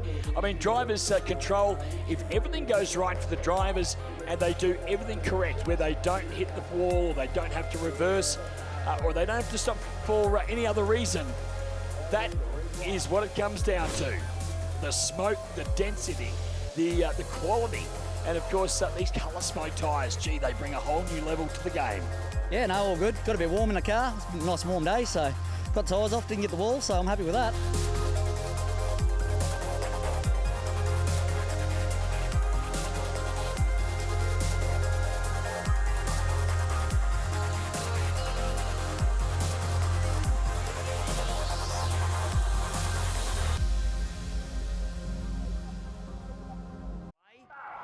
That was a great one from Fred Watson. Now, from Lightning Ridge, it is Matt Power, T for Tough. T for Tough, it is certainly by nature and by name. although he's got himself into a really, really hard position here. As I mentioned earlier, you normally go with the run down the chute and tip it in at high speed into the middle of the donut pad. But he has really got himself into a precarious position where he just can't escape it. He is literally going from barrier to barrier with this HQ 1-tonner. Got all the good gear, 540 cubes of big block Chev, and he really hasn't had the opportunity to get the thing out into some open asphalt to try it right out. But technically, man, he is keeping this thing off those concrete barriers, because you do lose points for tagging the walls here at the Liqui Moly Burnout Masters. Well, we've gone from an onboard shot to curb cam by the look of that. He has tagged the wall. He's knocked our camera clean off, and now he's back working where he wanted to be originally. This is where he was trying to make his way down into the centre, but unfortunately for Matt Power, it just wasn't to be. Second last year, he wanted to step up and be the number one in 2014, but unfortunately, I think that is certainly going to hurt him where he got stuck. And as I mentioned, it was so technical up the top end of the track there, but it just isn't to be. Not his year, although his passenger, he's pretty... The back of that car, totally destroyed. The young gun now. This is the youngest member to make the Liqui Moly Burnout Masters. Jake Mines from Narandra. He's on his P-plates, just 17 years of age. Talk about a high-speed tip-in for a young man that has just got his licence. He drives like a professional, like he's been doing this for the past 10 years. Now, how did he get into the Burnout Masters? Quite easy. He earned his spot at the wildcard, the My Quit Buddy last qualifying chance on Thursday, and that's how we see him mixing it up with many of the seasoned performers. Arms out the window. He's loving the entire time, and of course, certainly one of the biggest crowds that he has ever smashed tyres in front of. Look at the concentration from the youngster. He's just finished school, and I was looking to see, now he's just inherited, I was looking to see if he tagged that wall there, but he didn't. He's just finished school, as I mentioned, and he's looking to get himself an apprenticeship in graphic arts and vinyl, and it certainly shows with that great livery on board this 1966 Ford Mustang. Originally his dad's car. He's had this car, his father, since he was 17, and when young Jake turned 17, he handed the keys over. On and off the throttle, you see the injector hat doors springing open and closed, and he's going to stay with this the whole way. The smoke is starting to dissipate a little. You can see that there is not much left there whatsoever, but he is not going to get out of it, and I think we have seen a new star in the making right here. Up on top of the guard, and the injector hat jumps off.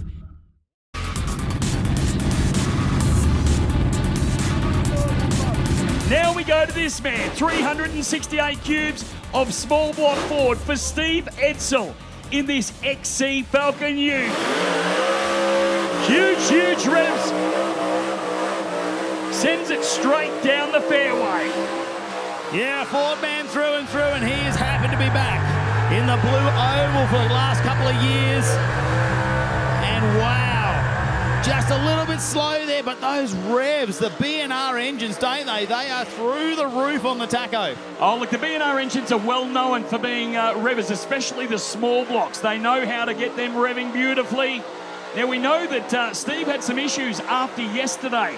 Had the heads off the car. They've done some maintenance on it. In fact, Brett Nigri from B&R actually made an express trip from Victoria to come to Canberra to make sure that his engine was firing on all 8 cylinders for this afternoon's finals in the Burnout Masters. Well, we can definitely hear all 8 firing at the moment, just going back down that exit chute a little bit. He is spreading the smoke around, which is a good, practice to have. Go around, spread the smoke around the burnout pad. it makes it look like it's so much more there. And he's staying out of where it's really thick so he can see where he's going. And we can see that from our overhead camera view. From inside the car, he probably can't see a lot. No, I think you're spot on the money there. He is driving by braille, by feel at the moment. Now he's got a fair amount of clear air and he can make some decisions on where he wants to go. But when he's totally engulfed in smoke, it's all about where the car wants you to go. You know when the tyres are gone, aren't you? The smoke levels just decrease instantly, and there you go. Summernats, make some noise. If you're a Blue Oval fan or any other fan, make some noise for that man, Steve Edsall, with Skids. He teed off straight down the fairway, was shallow in the tip-in though. Didn't allow this car to go all the way down deep. Then that gave him more options as to where he wanted to go next. Yeah, really good. Got out there. Pretty challenging, but we got it done, so very happy.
The master, Gary Myers, he was the first ever to win the Burnout Masters way back in 2004, some 10 years ago.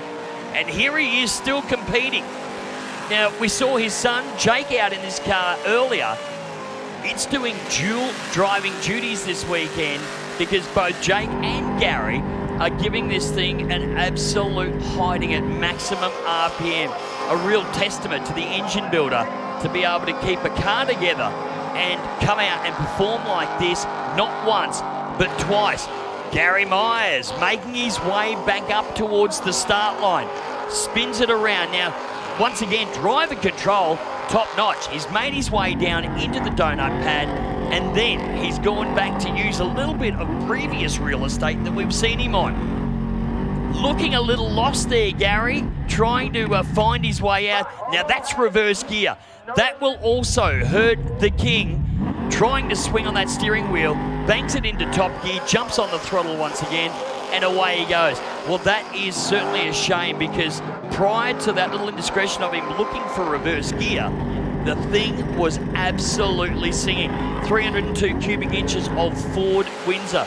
It's only new with the injector hat. Used to be a blown carbureted combination. And Gary, this is an all-new deal. He's had this car since he was 17, and he's driven it with the blower for many, many years in burnout competitions, but certainly not as powerful as this. And I think he knows, he gets out, and of course to his adoring fans. Dad.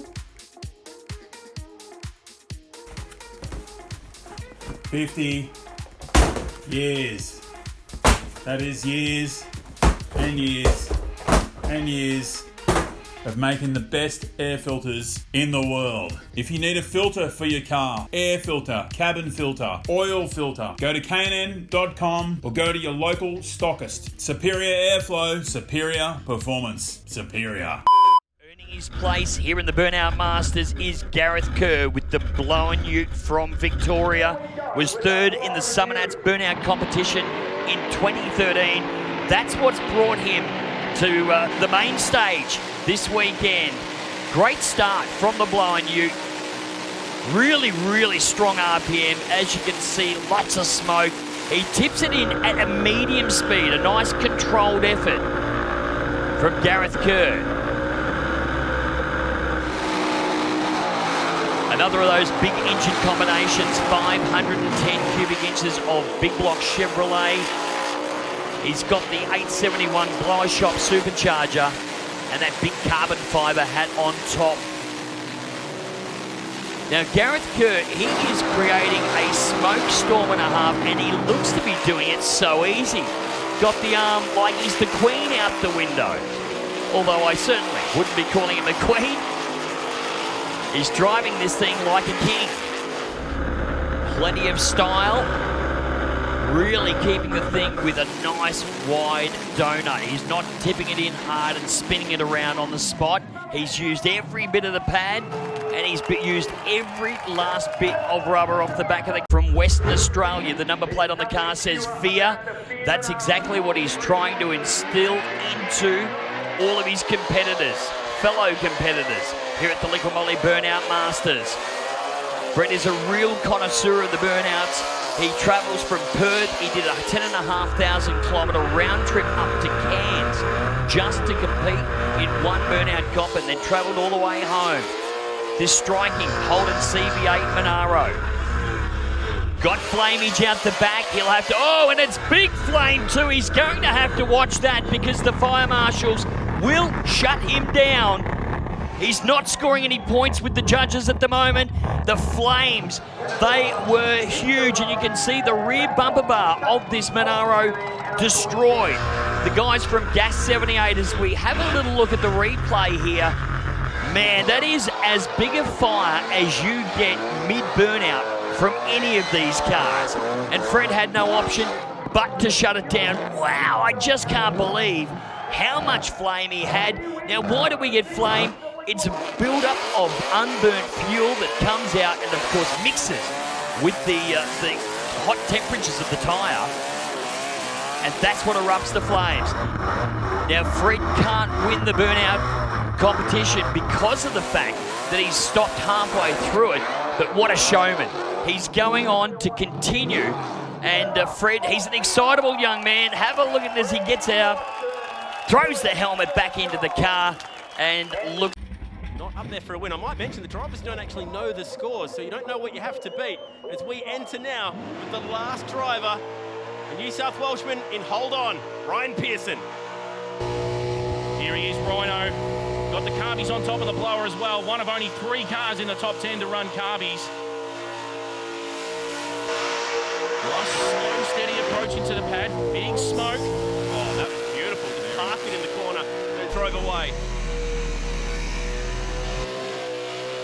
Great revs, great constant revs, and that typically equals great constant smoke. Second at the Red Summernats, third at the Ultimate Burnout Challenge, so had 2 chances there to qualify into the Burnout Masters, but this is his first appearance on Sunday. First chance to impress in the top 10. Old school steering wheel, and he is working it. He is having to work pretty hard. This is a very stout skid. Instant constant volume of smoke has been great. His driving control has been steady without being huge, but this should score okay. Also a little bit of slick stuff down there as well from where Gramusa was. Right there, as a matter of fact, so just needs to be careful. Whoops, as he lights up a piece of rubber. And some more. Actually, pretty big flames now at the back of Hold On. Red flags are out. It's a good skid from Ryan Pearson. He'll enjoy that. He will be pretty pumped. He's come a long way. There he is. Pumping up this huge Summernats crowd. And that's the token move these days, to get up on the fence and wind the crowd up. You can see that supercharger belt working overtime in that blown small block Chev. What an amazing sport it is when you slow it down. Smoke coming out of the door seals. Little places that you'd never even think getting engulfed.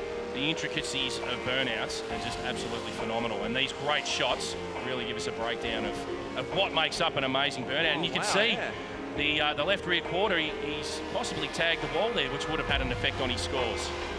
So we have a sneaking suspicion as to what the scores are, but the drivers have absolutely no idea. Neither does the... Plays to the other side. That was Gareth Kerr from New South Wales. Here comes Donnie Elphick, a former burnout master in on Bok. This XY Falcon. Some would say it's absolute sacrilege to be putting a classic vehicle like this through its paces, but Donnie loves nothing better than to come out and smash a set of tyres every now and then. He's had about 9 months break from the scene, and now he's returned as one of the burnout masters in 2014. And I tell you what, for a bloke that's had a bit of a break, man, he is putting on a killer show. Working that steering wheel, you see the lock to lock, he's really driving the wheel off this thing. And the RPM, the stress levels that he is putting this little 302 Windsor through is abnormal. Big RPM, pushing this thing to about 8,500 RPM, and I think On Bok is done. Speaking of young guns, Craig Whittett with the Cutsick VK Commodore. We talk about tip-ins. This guy is very quickly becoming one of the guys to beat when it comes to the tip-in score. Once again, right out near there.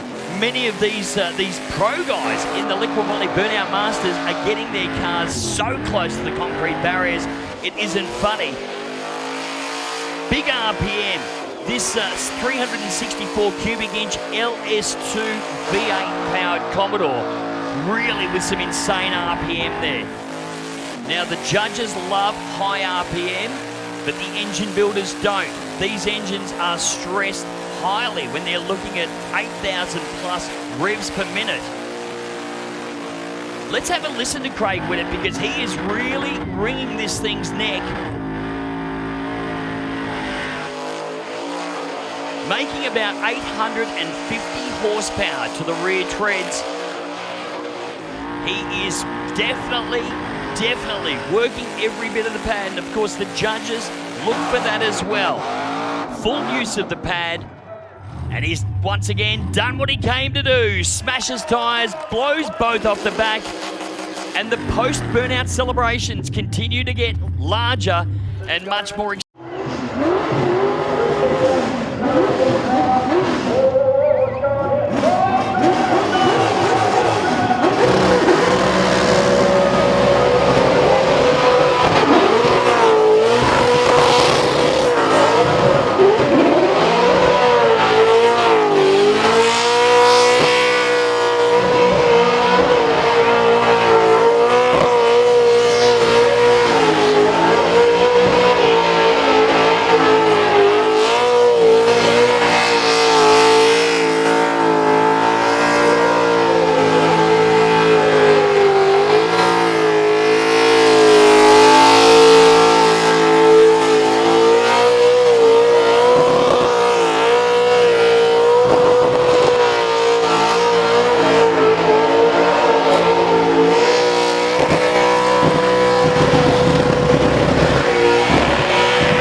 This one, very capable of taking home the win if all goes to plan.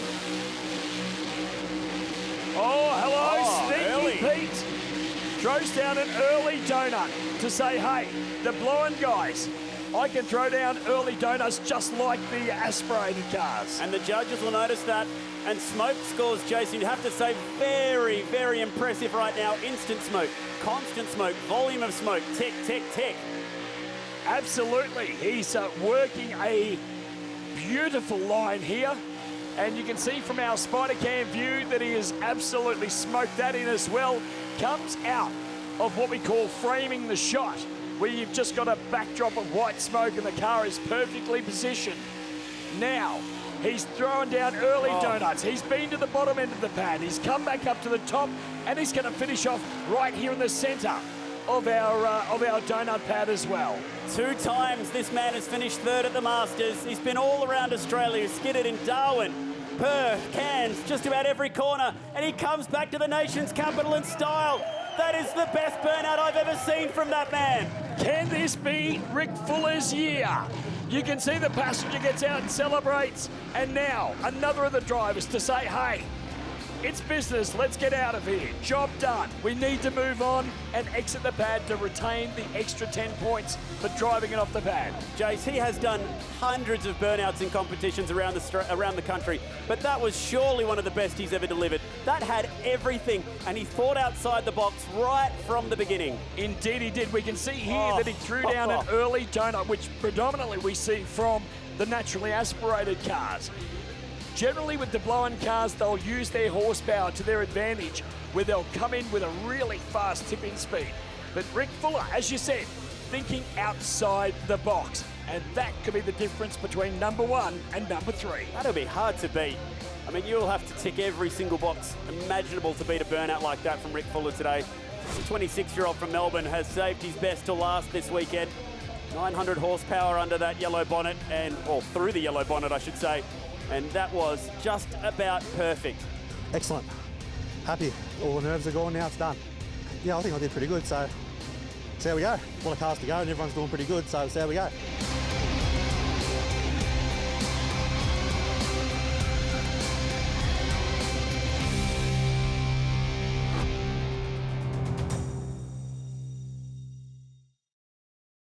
And win the Burnout Masters on debut, this will be huge. Shades of unwanted from last year with Matt James. Similar build. He is ready to go. Just looking at him revving, I think he's got a problem. And he does. He has got a problem with this car. I'm pretty sure that he was sitting there and he pulled low gear and went to give it a stab, and the kind of just stumbled forward. So, full on has got an issue. If he is going to win the Summernats Burnout Masters in 2019, he's going to have to do it with LS1. Wow, so trouble here. We can still enjoy the skid for full on. He's got the noise going now. No wonder this is the naughty child. No wonder LS1 is still the favourite child. But this is now the problem child. Wow. Talk about the drama of it all. Oh, no. And a fire out the back as well. Gets worse, unfortunately.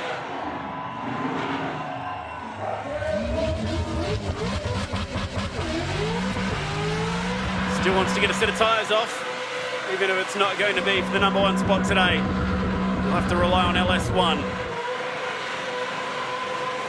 to give him that breakthrough win that he's been hoping for. A chance to just appreciate how beautiful this car is. Full on is an absolute weapon. Yeah, look, it is new school. Of course, plastic bumpers front and back, but still nonetheless, an amazing looking vehicle. Very similar to that of Matt James's Unwanted. Melted a bumper bar off the thing. So work in progress, I guess we could say. I don't think he's going to be too bothered with it. I think he'll load that one back up, put it back into the transporter, and then, of course, take it home and just sit it in the corner until he's prepared to go again with it.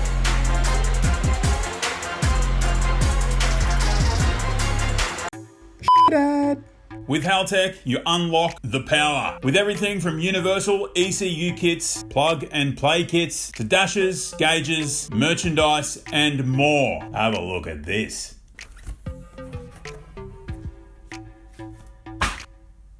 Oh my gosh, have a look at that. Buttons, nice. Haltech.com. That's it. .com.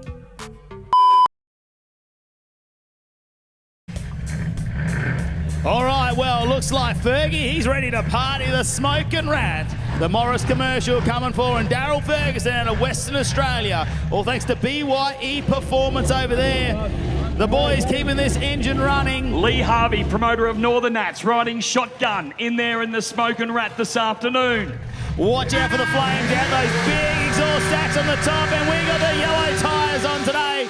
Big tip in two from Fergs. Smoking Rat is go here in the Burnout Masters final. Good speed from the Morris. Oh, and he's into the wall in the big way. Tray slapper for the Morris. It's going to hurt the scores, but it's going to be on the highlights reel, that's for sure. Big speed. He carried all the way down the far end. He hasn't even seen the burnout pad yet. It's one straight drag strip. That's all he's used. There we go. Sends it deep into the burnout pad now. Fergie was certainly committed. As you said, didn't tip it in. He just tried to tip it in probably the thinnest part of the burnout pad. And wow, it ended up going a little pear-shaped. That tray, the corner of the rear tray, making massive impact with the wall. But now it's all about redemption. It's about getting back and trying to score as many positive points as possible. Well, the wind's picked up now and is heading back towards the start line. And you can see that as you go, and he's going to have to get the car out. They're stuck in the donuts now. He needs to drive it out. Look, Lee Harvey's got the finger out the window. These guys are having a party in there. Wouldn't be anything but a Fergie party. Well, we know that this man knows how to party, and of course the West Aussies. It's a long way across the Nullarbor to come and compete here at the Street Machine Summernats, but Fergie doing his absolute best. Big RPM from this LS underneath the bonnet of the 49 Morris commercial. Heading up towards the finish line now. And there's those flames that you spoke of earlier. Ain't no party like a West Coast party. Give it up for Daryl Ferguson. Great job by Smoking Rat right there. Fergie doing what he loves to do. And as we mentioned, here we go. Check out the replay. So he did come in with a nice big tip in, but then he drove it straight through. And this is just prior to where he waxed the wall. Get ready for it. Look at the wheel work. Comes around and boom. Here comes the boom from Fergie.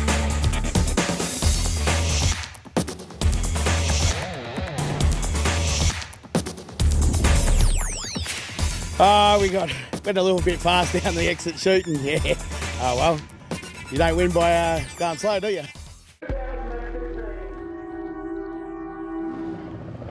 I want this rain to not come.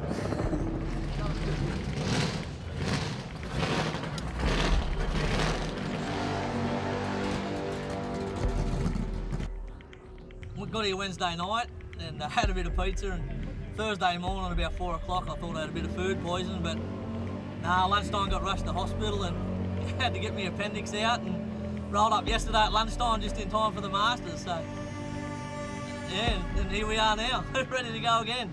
Our aim was come top 10, mate. I'm wrapped. I can go home now. I've done what I want to do, so yeah.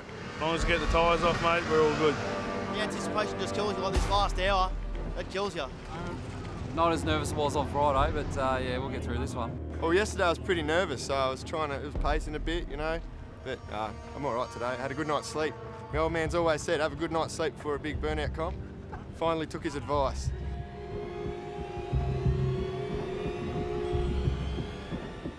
No real plans. I don't usually have any plans. I just go out there and do whatever the car does. Nah, keep it straight. Try to.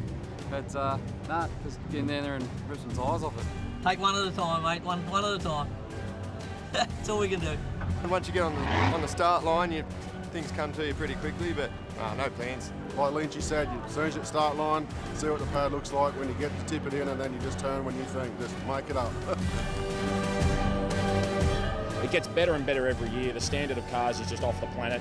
So I can't wait. It's just going to be absolutely fantastic.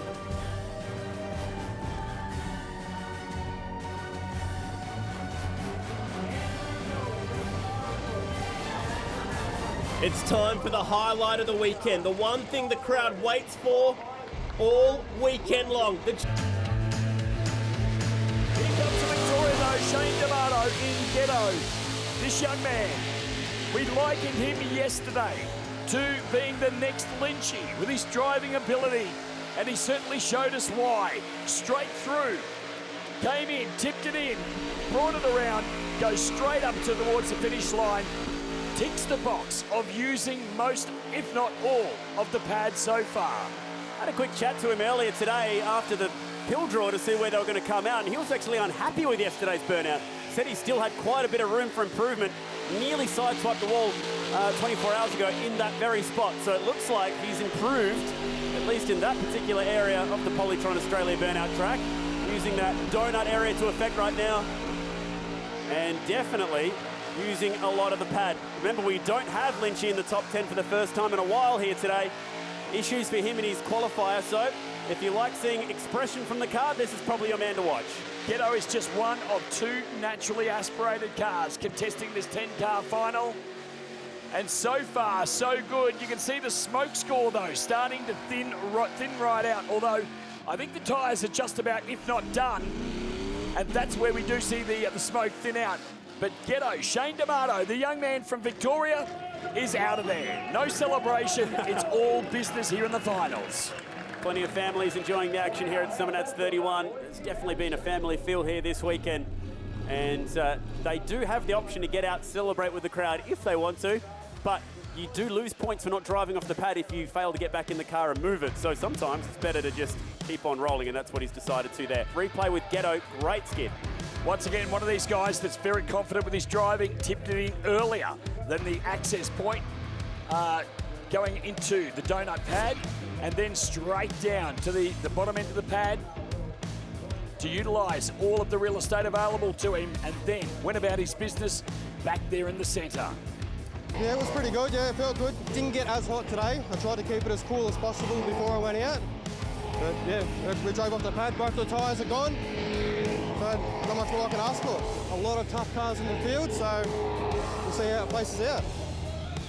Packed to the rafters here, Summernats 31. Huge crowd. They have been enjoying the show. And to give you an idea of the ambient temperatures outside, it's currently 39 degrees, which is 102 degrees Fahrenheit. Now that's ambient temperature. On the track, it would be 60 plus easy. It is seriously, almost sickeningly hot out there in the middle as we get ready for number 6 of the show. Mac James in compact. We've already seen him out earlier in the number 3 spot with his unwanted ute. And this car, it is remarkably produced. Absolutely sensational in the detail. And as I was saying yesterday, you look at the reflection of the clouds off that mirror finish of the paintwork. It is just amazing. And I'm going to call it, Jace, best sounding car that we have here in the top 10 as well. Just listen to this thing whine. High five to that.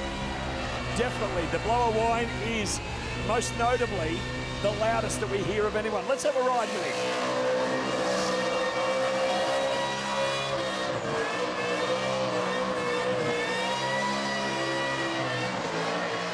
Mechanical greatness at its very best right there. That's music. We've had Wolfmother on stage this weekend. Not even they can compare to this kind of music out there in the Polytron pad today. Fans eating this up. Well, Matt James looks like he's successfully got through both of his burnouts, unwanted and with compact as well. It is, in fact, the first time that we've seen compact at the Street Machine Summernats, and Matt James just lapping up the love from the crowd. Wowee. Judges with a big job to do today. Now, unless I'm very much mistaken, I was expecting to see Thrasher out there at some point. Yeah, we were expecting Thrasher after Rick Fuller. Yeah. And then, of course, all of a sudden, Jack Seaman appeared. So I'm not sure whether there's been issues with Big John, with Jason Schmitz-Frasher, but he was a no-show in the number 5 spot. It's an unusual one. Qualified via the wildcard system, did Frasher, and really impressed yesterday when he took to the pad for his qualifying skid. Replay time, oh, what a shot. That shows the speed of the entry of some of these cars. Hit that at almost highway speeds, it feels like. And you see, Matt, he's steering it with one hand. He's got one hand securing himself, and the other hand is hanging onto the wheel. But man, oh man, talk about textbook perfection right there with Matt James. I'm stoked. I don't know what to say. I got out and kissed the ground, you know, like it played the game, you know. I went where I wanted to go, and, you know, everyone put so much effort in behind the scenes on the cars. You know, I got boys here helping me and that. I can't do it without them. You know, I've got tough engines, tough cars, and, you know, at the end of the day, it comes down to my driving, but if the car's not performing, I can't play the game, you know. I'm real stoked. Stoked to be here, stoked for all the crowd. I'm just happy, man. How are you feeling about Summernats now? It's one of a kind. You don't go anywhere else and get the atmosphere. You know, it's hard work, it's hot, it's dusty, it's dirty, but, you know, like the crowd, it makes it. You know, you don't get that anywhere else.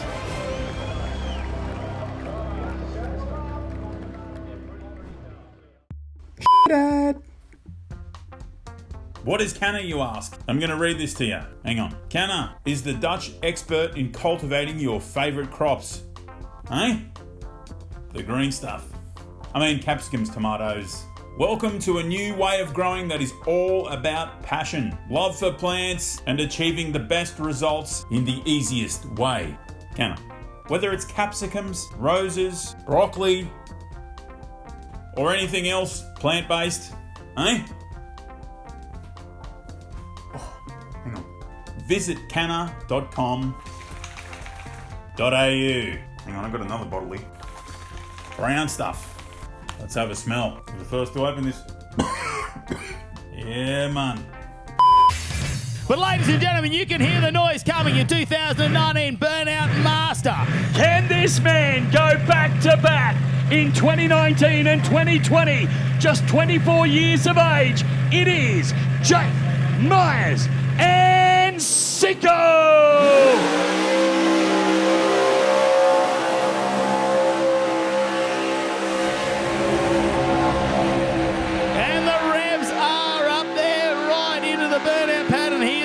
Straight for that exit chute, isn't he? Nose in the car of goes the opposite way around too, showing good skill. He can go both ways. That's what we need to see. Some difference here for the judges to pick up. That's exactly right. You notice that he went right hand down rather than left hand down. Most of the guys choose to go left hand down. Good pickup right there, Matty Cav. So looking to do something a little different to everybody else. And that, ladies and gentlemen, is what sets him apart from the rest. Oh no, I think we may have smoked ourselves out. I can't quite hear him moving around the pad. You can hear the note of the exhaust. He needs to keep that car in flow, but the amount of smoke this thing makes at 9,000 RPM out the back of the engine, those tyres are doing well over 200 kilometres an hour. Probably pushing 300. And you've got to remember, it's only a 302 Windsor. It's a baby little engine. But man, of course, making lots and lots of horsepower from Lowen Motorsports out of the west. Now, one down. Pretty sure I heard him get one off a moment ago. There won't be anything left on those steel rims when he's done with them, that's for sure. Yeah, you're right. Gary Myers spins the spanners on this motor, but it's George Saparovich from Blow Motorsports helping with the tune-up, and there is that distinct blower whine, isn't it, coming out of the front of Sicko.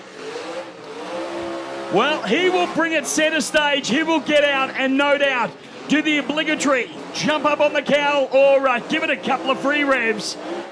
Or is he being serious and he's going to drive it out to ensure that he gets it off the pad? He can't help himself. He's going to get out to your adorning cheers. Ladies and gentlemen, make some noise for the Sicko himself, Jake Myers. Yeah. Check out that brand new helmet of his too, all airbrushed up to start off the burnout season. Will he go back to back? It's a tough ask. No one has ever gone back to back before when it comes to Burnout Masters wins. Well, he chose the number 3 spot on the ball draw a little earlier this afternoon.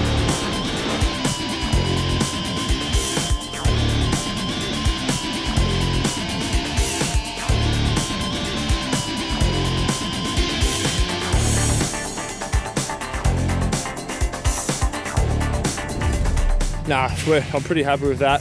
Very smoky out there, so it's anyone's game today. You know, it's whoever ticks all the boxes. Yeah, that's what it is.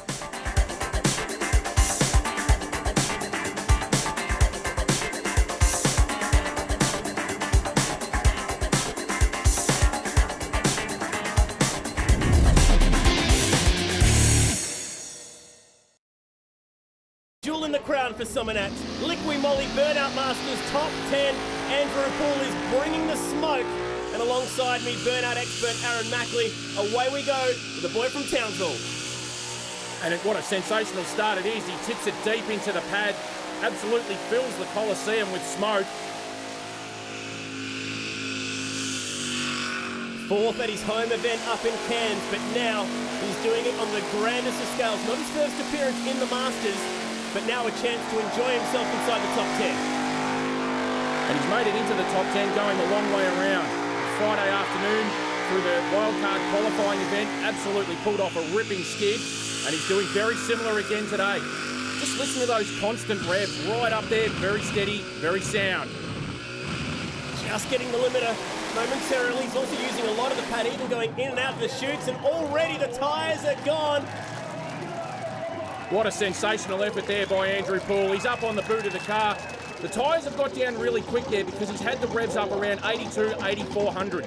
Constant revs all the way through with around 3.0 diff gears. That's big tyre speed, over 300 kilometres an hour. That's why the tyres have got down so quick.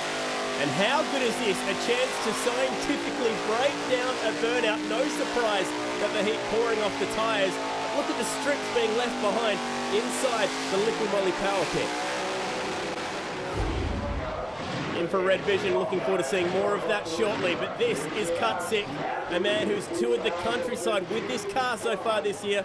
Blower sticking out of the bonnet, 85 points is the benchmark so far. Craig Witter turns it around on the start line. Difficult thing to do. Tough one for the judges too. It's hard to gauge instant smoke when they whip it around on the start line like that. But he's pulled it out of it very nicely and tipped it in deep and kept the revs up very well. This is a brand new engine combination he's got up the front. Over 400 cubes of a new LS combination with the blower, with the methanol hat on top. Let's see how he goes. I mentioned he'd be taking burnouts around the country. He even took them offshore to Malaysia when Summernats took this massive circuit overseas. And just looking at those butterflies, wavering a little bit, but constant revs have been there, using plenty of that pit. This is something, Aaron, that the judges will love. Yeah, look, he's doing a really good job. He's improved his driving style here. Craig is traditionally on and off the throttle a little bit, but he's here to win this weekend. He's keeping the revs right up there, nice and constant, and big revs too. This is big smoke. This will be scoring well with the judges. Instant smoke, constant smoke, volume of smoke, and doing a great job in the driving control category.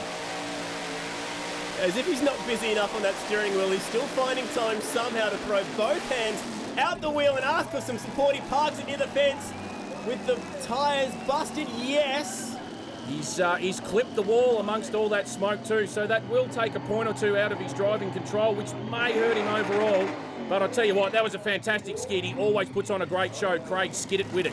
Well, he's fallen 8 points shy of the first skid inside the top 10. So at the moment, the point sitting with Andrew Poole in eye blown. That's one way to find your way out of the Liqui Moly power pit. He just doesn't want to get out of there. It's too much fun. It's the place to be. Let's check it out how that one started once again. Interesting technique to get it turned around straight away. So I reckon that turnaround on the start line has probably cost him a little bit of instant smoke. It may have picked up a point here or there in the driving control, but he would have lost that point and a couple more when he tagged the wall amongst all that smoke. Plenty more still to come from here at Summernats 28.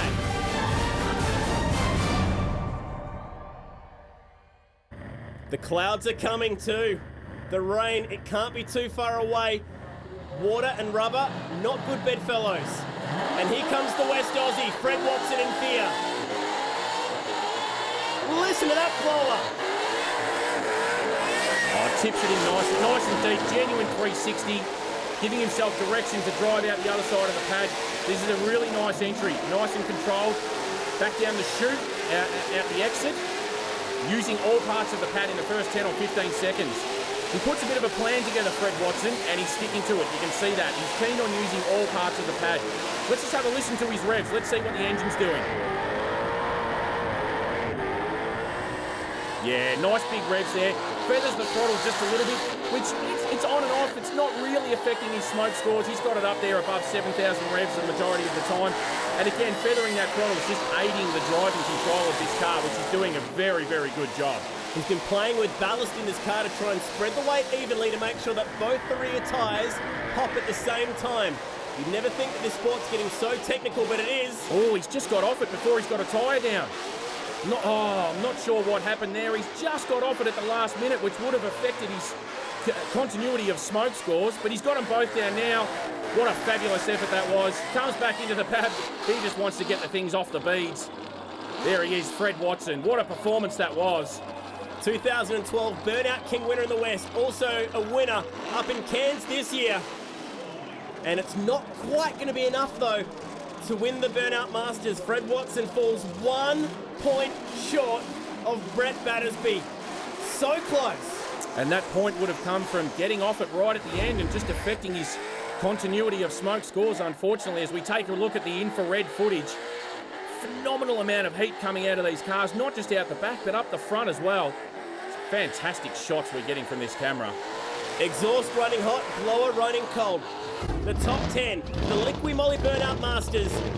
And we're halfway through what has been a fascinating show so far. And now, from Perth, WA, comes Justin Brown in a car that, quite honestly, Aaron, could have featured in other parts of Summernats this week, and it's so nice. Oh, it's a beautiful car. It's a VE Commodore wagon with all the fruit. This is a sensational car.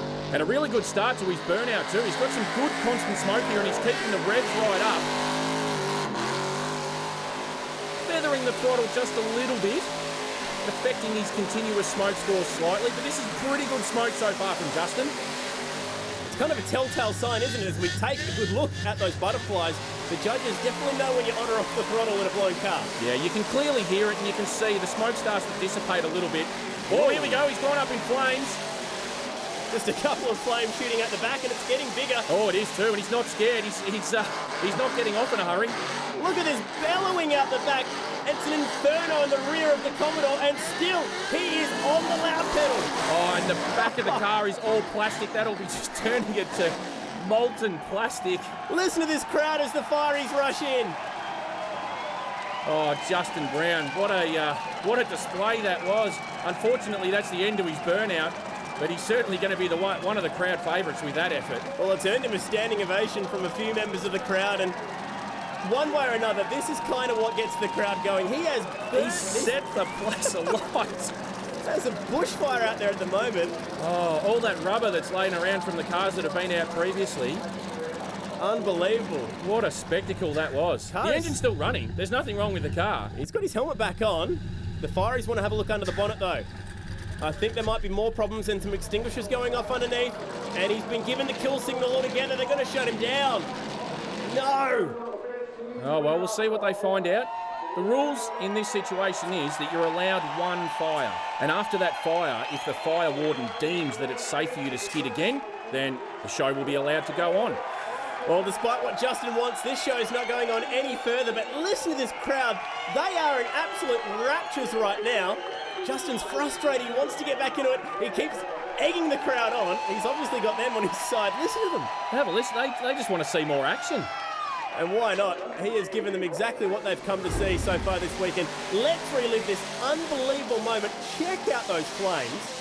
And it's just really exemplified there. The throttle control, as I was saying earlier, he's on and off the throttle. You can see those flames pumping on and off as he's stabbing the throttle, which is what caused the fire in the first place. All this raw fuel just dumping straight out the back and mixing with the ignition source, which is the tyres. Well, no surprise that all the heat was bellowing out of the back, but this infrared will give us a good image of where the fire was exactly. Oh yeah, there we go. Wow. Let's have a look between the bonnet and the guard up the front.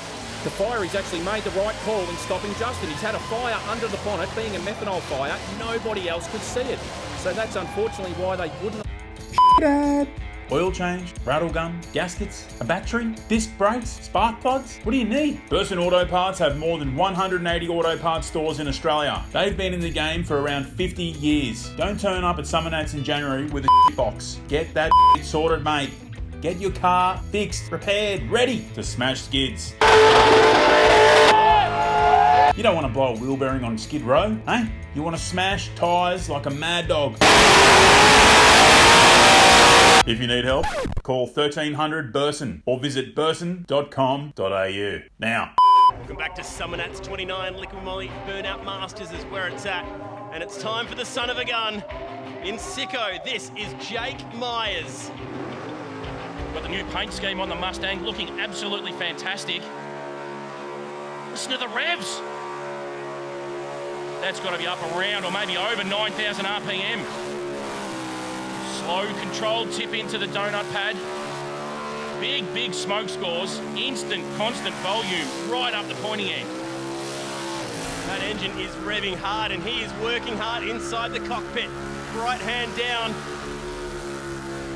Moving that car around, important for his car control scores to keep that car moving around the pad. So much smoke though, he really can't see himself outside of this circle of smoke. We can't see him either. Appears for a moment with that 66 coupe. Fantastic car. Yes, this is the son of Gary Myers. He beat his own dad back in 2014, his first and only appearance in the Masters top 10, and it looks like we've got a couple of dead tyres in the back of that Mustang. Yeah, great skid by Jake. Huge scores in instant smoke, constant smoke and volume of smoke. Not quite right up there in the driving skill category because he boxed himself in with so much smoke, but you can see he's got a total of 145. So we do have a new leader. He had his dad riding shotgun, and that was a very impressive skid from the youngest competitor we have here in the Masters, just 20 years of age. Great wheel work. Yeah, it was a good tip in, and then he's made so much smoke for himself. Got some pretty serious diff gears in there and big revs. That was up over 9,000 for sure. You can see it's skating across the surface nicely, but after that he was a little bit slow, a little bit subdued, and that's probably cost him a couple of points, which could have seen him right at the pointy end. The Liquid Molly power pit has been lined with... Welcome back to Summernats 28. Warren Grzykowski now. 88 still that number to beat. It's a ute that's sitting on top. Very different to this one. And Warren's been in really good form of late, skidding all over the country. He's developing a bit of a cult following, and this man can really drive. Big, constant revs, big smoke, and sensational driving control. Oh, aggressive entry into the Liquid Molly power pit. You can't tell me when the blue smoke's pumping like that, it doesn't get the judges just a little bit on their side as well. I know the crowd loves it. And this is a beautiful car too. There is not a bolt out of place on this car. It is an absolute show car, and he drives it like he stole it. How unforgiving is this pit? It's smaller than some of the other venues we've seen, smaller definitely than when he was putting on a great show at Burnouts Unleashed up in Brisbane. Got to change your style, got to be very careful about where those walls are. And this is great driving by Walt Grzykowski. He comes back up the chute, still got the foot buried, big constant revs. You can see the colour dissipating out of the tyre smoke, which means they haven't got long left to go. He's going to tip it back into the pad one more time. I think the tyres might have let go. You can see his protectors on the outside of stuff. Yeah, there we go. He has got him down. This is a good scoring skid by Walt Grzykowski.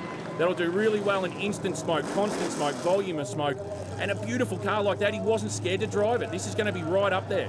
And he's only 3 points off the pace of our clubhouse leader, so to speak, in Brett Battersby. Grzykowski. Clouds looming in the sky. There's been no shortage of clouds down in the Liquid Molly power pit, and this is Rick Fuller from Melbourne. He's made the trip up to Canberra for this very moment. Check him out, Captain Casual, just fat arming it in the blown injected LS powered VK Commodore. Though on the limiter, banging its way into the power pit, and away we go. Oh, look at the tip in, nice and deep. He's going to take it back out the exit road. Excellent driving. Another example of how national this sport is getting. He took this car up to Darwin early this year. We've had burnout contests in Perth, Northern WA. We've had them in Darwin, Cairns, and here we are at, I guess what you could call our grand final day in the ACT. Would you believe this guy has never made the top 10 of the Masters before? This is his first time actually in the top 10, and he's making a big fist of it. This is scoring really well. He's got the car up on the limiter, where normally you would think that'd be pulling points away from his constant smoke scores. But this smoke is huge. Instant smoke, massive. Constant smoke, massive. Volume of smoke, massive. And he's driving it like a crazy man. He's got great vision as well, because he's taking it right to the borders of the burnout pad. He's not boxing himself in a corner and blocking out his visibility. This is a really, really clever drive by Rick Fuller. 383 combo. It was built up in about 3 weeks' time to take on Burnouts Unleashed up in Brisbane. He pulls it to a stop, and that was exciting. The crowd loved it. They might not be able to see him, but they can certainly hear him down there. That was one special burnout by Rick Fuller. That was as good as I've seen him do in all my years of watching burnouts. He rolls on out and...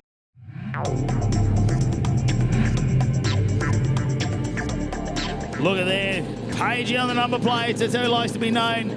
He loves to get around his thongs and shorts and have a beer with everyone in the crowd. Let's see how he goes today, because there'll be plenty going on if he can take the win here today from Western Australia. Anthony Page will be wanting to take the goods back home west. Let's see how he goes. Well, wait for the tip-in. High-speed tip-in on its way. Sends it in nice and hard. That beautifully painted and prepped HZ Holden 1 ton style side. How much do the front wheels, the sidewall or the front wheels bend over on that tip-in? It was fast as he went in.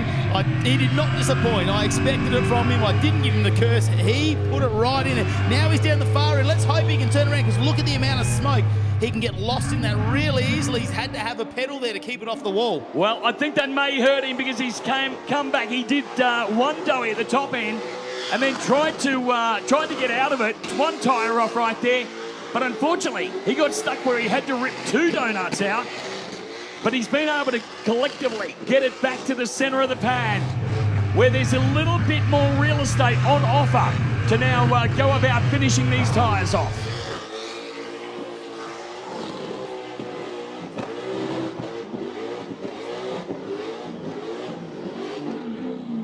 Oh, look at that. The tyres are off for Pagey. He's had to come back onto the burnout pad and use a bit of that, like you say, the real estate. He went down the far end, used it up nice and early, came back through thick smoke, but now it looks like it's stuck there. Maybe the tyre underneath the diff. And this is what we see on some of the burnouts, isn't the rubber gets stuck underneath the diff. They don't drive off, and it hurts them in the point score. Makes it very, very tough to exit the pad. Oh, that's Cole out there. I can tell by that beautiful long hair he's got. Well, sporting the mullet is Cole. The flags come out. Come on, Summernats, make some noise and give it up for the West Aussie, Anthony Page. Here we go to the replay. You called it initially, the big high-speed tip-in. Watch this, though, the sidewall on the tyre. Look how much that folds over. I'd love to know who's still running like 30 or 40. Right there, though, is my concern. We can't tell. We don't know what happened there, but it'd be interesting to see what that car was like on that back end before the burnout and after. And he didn't use much of the burnout pad, really, before the tyres went off. I've got to tell you, a bit of panel damage down the back left corner there of the ute. Was it there before? No.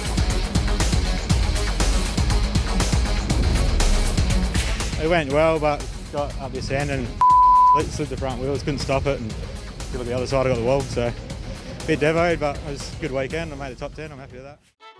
Dad. Anest Iwater. What is that he's saying? Listen, Anest Iwater brings to the Australian market a wide range of equipment for the spraying of liquid coatings. Nice. These may be for automotive uses, both at production and refinish levels. They can even supply equipment for the beauty and film industries, where it is possible to spray makeup, airbrush fingernails, body art, and spray on imitation suntans. Because who wouldn't want to have a suntan, right? Yeah. Top 3. He's sitting up there behind Fred Watson and Brett Battersby, and he'll be taking home a trophy if he can just hang on. GM Hazard and a relative newcomer to the burnout scene.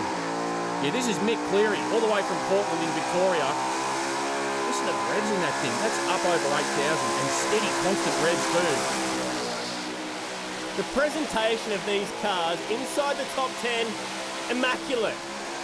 He's another bloke that's gone the long way around, qualified through the wildcard comp on Friday. The tipping there was fantastic. He's gone right hand down rather than left hand down just to mix it up a little bit. Big revs, constant revs, massive smoke. And when you think about these guys coming in via the wild cards on Friday, this is the third time that he has smoked some tyres this weekend.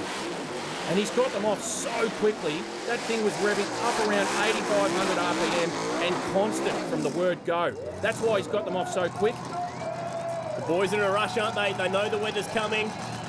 Rain not too far away, and the conditions out here will be gone straight away once it comes down, and maybe even a few drops. Yes, definitely. A few drops starting to come down now, but I don't think it's going to dampen their spirits, as. Oh, not a chance for the cars, unfortunately. I think the crowd could do with some water this weekend, to be honest. And here's Warren Eustace in his HQ. 377 small block Chev up the front.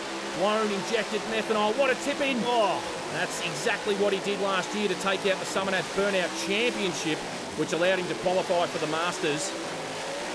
You reckon this man knows motors? He builds them for Walkinshaw Racing. He was part of the team that brought home a trophy from Bathurst this year with Nick Percat, and now he's out here at the Bathurst of Burnout, Summernats 28, and this is not bad at all. Big smoke, constant smoke, really good driving control as well. He's going to take it back out the exit road. He's going to be scoring really well. There's damage to the right rear, look at that. Yes, he has clipped the wall there too on the right-hand side, and he's just called it a day. Probably a victim of these conditions. The rain getting heavier, and on the burnout surface with rubber, it's just going to make it very slippery. He's still generating plenty of heat though.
The count we've come up with today is 126.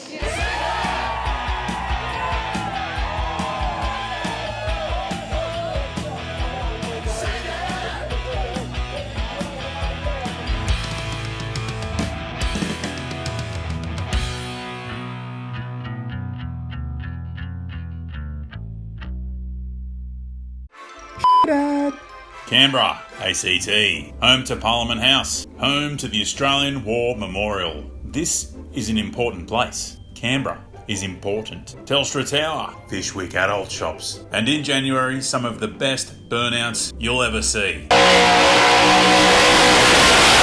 We'd like to invite you to come to Canberra because they look after us and we want you to look after them. And because they look after us, it means we can look after you in January for 4 days at the best car festival in the world. Josh Bennis, Canberra. So that would have had him up around 157.5 points. And then there was the reigning champ out of Portland in New South Wales in this absolute monster truck. This is Blown Lux, and if you've never seen this thing before, check this out. This thing is just a pure smoke machine.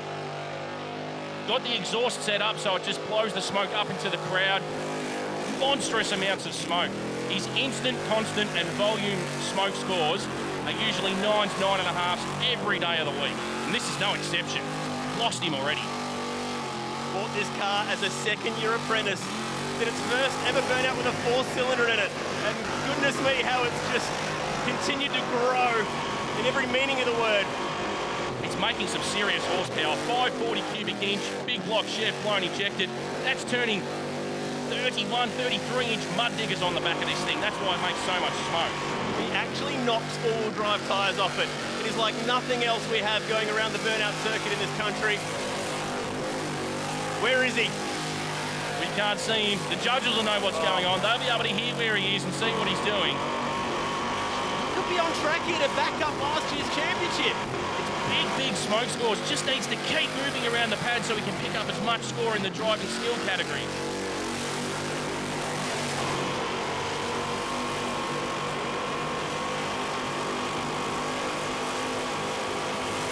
Passenger loving every minute of it as the Hilux swings around once more. It's gone past the magic minute barrier. As those big tyres certainly help him get past the 60 seconds. Left hand down. Brett Battersby works it through the middle of the pad. Right rear's gone. It's in a million pieces around the liquid moly power pad. Such amazing horsepower. Those butterflies are barely even cracked and he's turning those massive tyres. I think he's just about done. This is going to score fairly well. Suicide doors open. Passenger nearly slips over trying to celebrate. Crowd erupts. But the score is just shy of what we saw from Eyeblown. Yeah, just. And it would have been in that driving skill category. He would have had Eyeblown covered in the smoke categories. You can see there's just massive amounts of instant smoke and the volume. Constant was fairly good all the way through it. But just that driving skill, the drivability of that big truck is just not there in comparison to some of the cars that are a bit lower to the ground. What a cool angle that is from where it all started. But up above, as the sombreros get covered in smoke, and he is just a dot down there in the middle. These fans, they sure love their burnouts. And this is one guy that a lot of people have come to see today. Famous for his tip-ins, but the conditions are not there. And he's decided that he's just going to loop it round and play it, well, as safe as Lynchy can get. And unfortunately, the conditions are just not with him, but he's still out there having a crack anyway. Had he been asked if he wanted to wait for the better weather to come along, Lynchy would have told whoever that was to jam it. He's all about the moment. He's all about right now. He's all about adrenaline, and he's out there giving it his absolute best. And look at this pad. It's like an ice skating rink, and he's just turning this thing around on a 20-cent piece. How close is he going to get to the wall? He's done it. He's got away with it. This is phenomenal driving. There's such a lot of effort that goes into these burnouts, getting these cars right, and this thing is just absolutely on song. Listen to the revs. There's no traction there to be able to give him some serious smoke, so he's got the revs right up there. I had a chat to him, and he's got a 2-stage limiter in this thing to give himself party and then extra party. I think the first one's at 7,500 and then he flicks the switch right at the end to wind it up to 8,000. He's not going to win the Masters, but he is going to win some fans with this kind of driving skill. He's been putting on a show since this thing rolled off the trailer on Friday. He is having an absolute ball. It could be snowing out there, it could be hailing, it doesn't matter. Lynchy is a man for the moment. All about having fun and smashing tyres, and that's what he has done. It's car control that a World Rally star would be happy with, and the crowd adore him for it. Great crowd response. It'll mean nothing with the judges because the smoke was never going to be there, but these guys got their money's worth. Oh, they sure did. He is a pure, unadulterated entertainer, all about putting on a show for the crowd. What a way to wind up Summernats 28 Liquid Moly Burnout Masters. Summernats 24. Gary Myers won the Burnout Masters in this mad epic skid in trying conditions due to the pad being covered in rain just earlier. But in true Gary fashion, he gets it done. And now a teammate appears. It is the Burnout King, the world champion. Gary Myers looking for his 8th title here at the Street Machine Summernats in Canberra. Look at the Smoke. Purchased this car when he was just 17 years old in 1982, and hasn't it done him proud?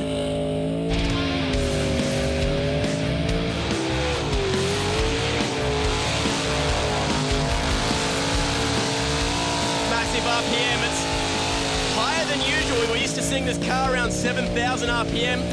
Taking the rev limiter off, and he's hoping the extra RPM will get him home this weekend. Pushing 8,000 RPM out of the Mustang. So much more engine wear. He says he ignores that temperature gauge, ignores the oil temperature.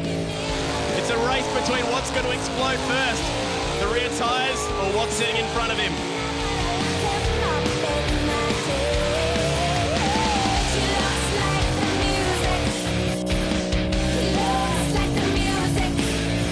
From Naranda in New South Wales, fist pump out the window.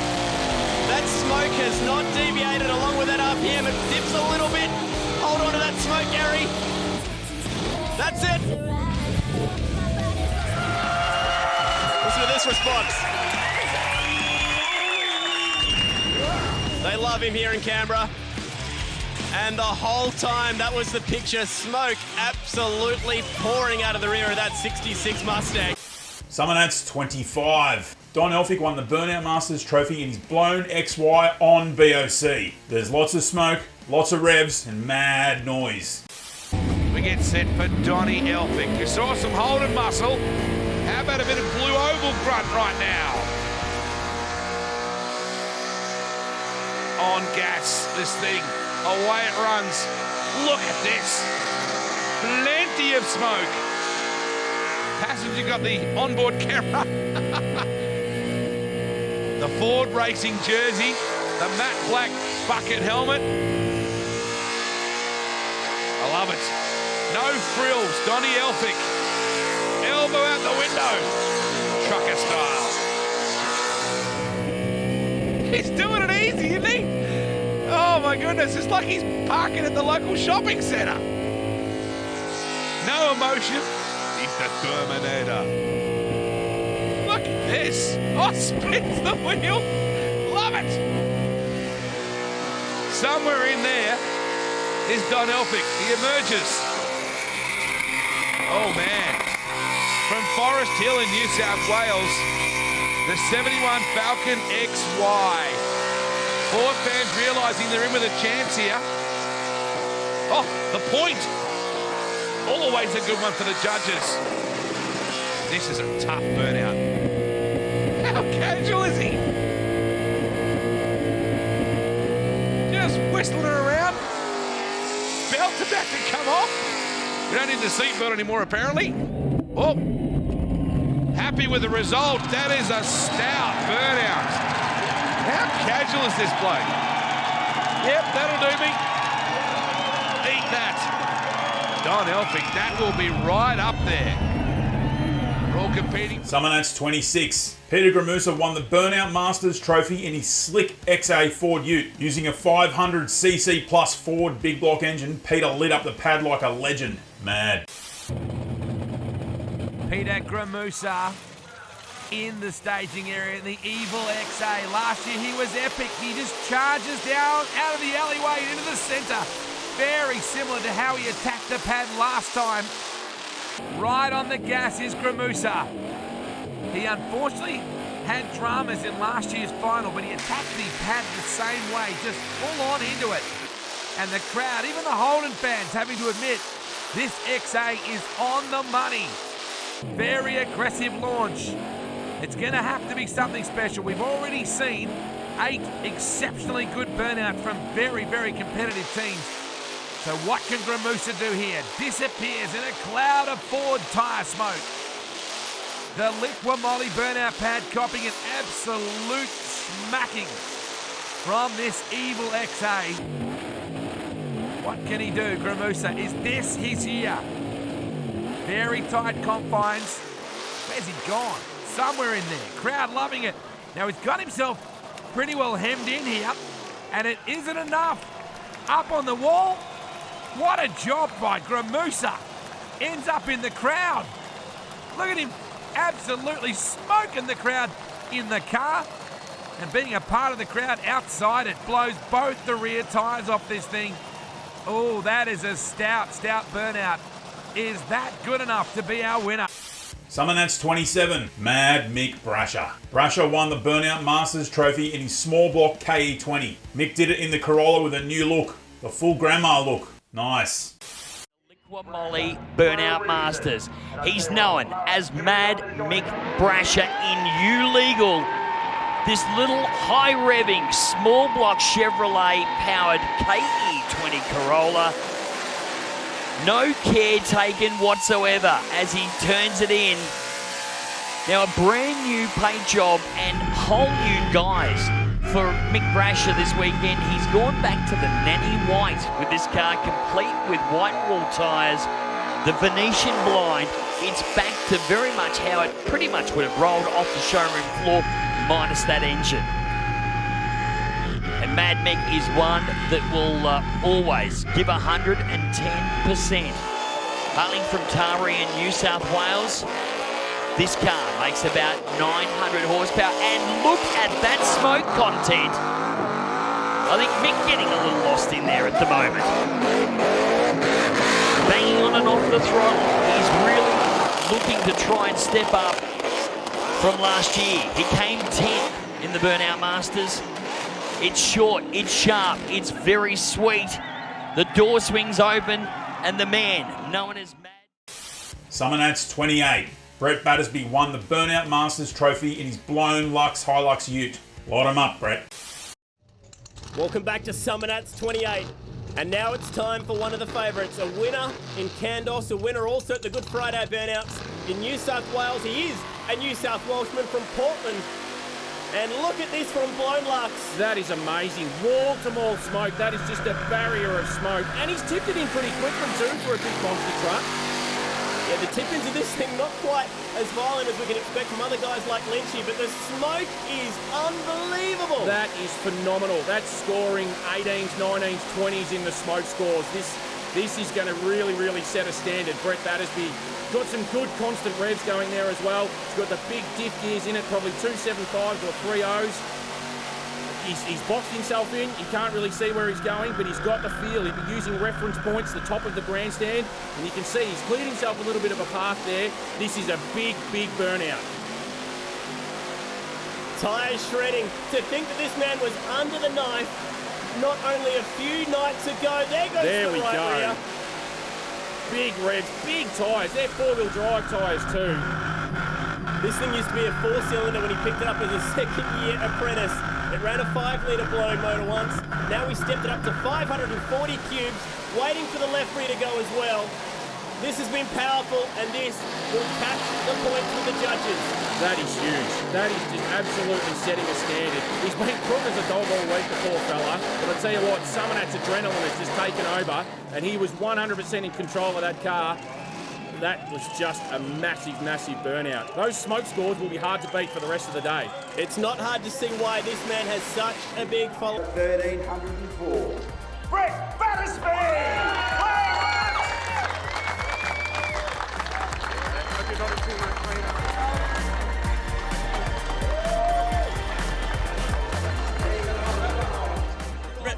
Summernats 29. Andrew Poole got the crowd pumped with his eye-blown Commodore. Have a look at this thing go. Insane. So many fans. Okay, eye-blown. A dark horse making his second straight appearance inside the top 10. Yeah, this is Andrew Poole, one of the few blokes that's still running carburetors. Most drivers these days go to the injection setup. So let's see what Popeye can put on for us. This is a VB Holden Commodore. Plenty of smoke, instant smoke. That's a good start. It's not a bad start. You can see he hasn't got the revs right up there like the other guys have. I think he might be playing to the 60-second rule, just trying to keep the tyre speed down a little bit to ensure that he's going to get through the 60 seconds as his minimum requirement. So you can hear the revs, they're not right up there like some of the other guys we've seen. Oh, that was close. Very close to the wall. You're not allowed to hit the walls, but sometimes you can just get right up next to them. Absolutely fantastic use of the pad. You've seen he's come down, he's done his tip-in, donut, gone down to the end, Done another donut down there, come back into the middle and gone up to the start line again. This is incredible use of the pad. Oh, and reappears out of his own smoke and finds a lot of free real estate and uses it. Great work. This is going to score very highly in the driving skill category. Smoke scores not quite right up to the 10s, but they'll be very, very close. He's got the tyres off. I think he's going to be pretty happy with this, Popeye. Wow, a surprise from one of the Queenslanders here. High blown, goes to the top, new clubhouse leader, and that was all about the car control. Yeah, deservedly so. Straight to the lead with 153. I mentioned it earlier, he used every single part of the pad that he possibly could. That's going to score, what obviously did score very highly with the judges in the driving skill category. Actually finished fourth last year, earned himself a spot on that final 33 to compete at the Masters. His qualifying skid on Saturday was good, got through to the top 10 and then delivered in spades with a nicely controlled skid, and importantly went over that 1 minute barrier, which quite a few drivers have failed to do so far today. Yeah, great skid by Andrew Poole. Little ball, march to 10. Andrew Poole!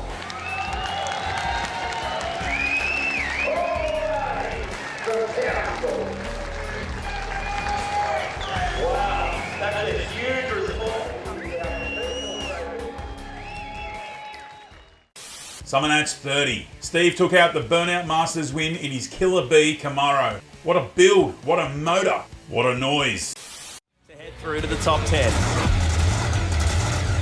I think 632 odd cubic inches of blown monster. Steve No Gas for BNR Engines about to come our way. One of the guys that you would effectively expect to be in the Masters field tomorrow.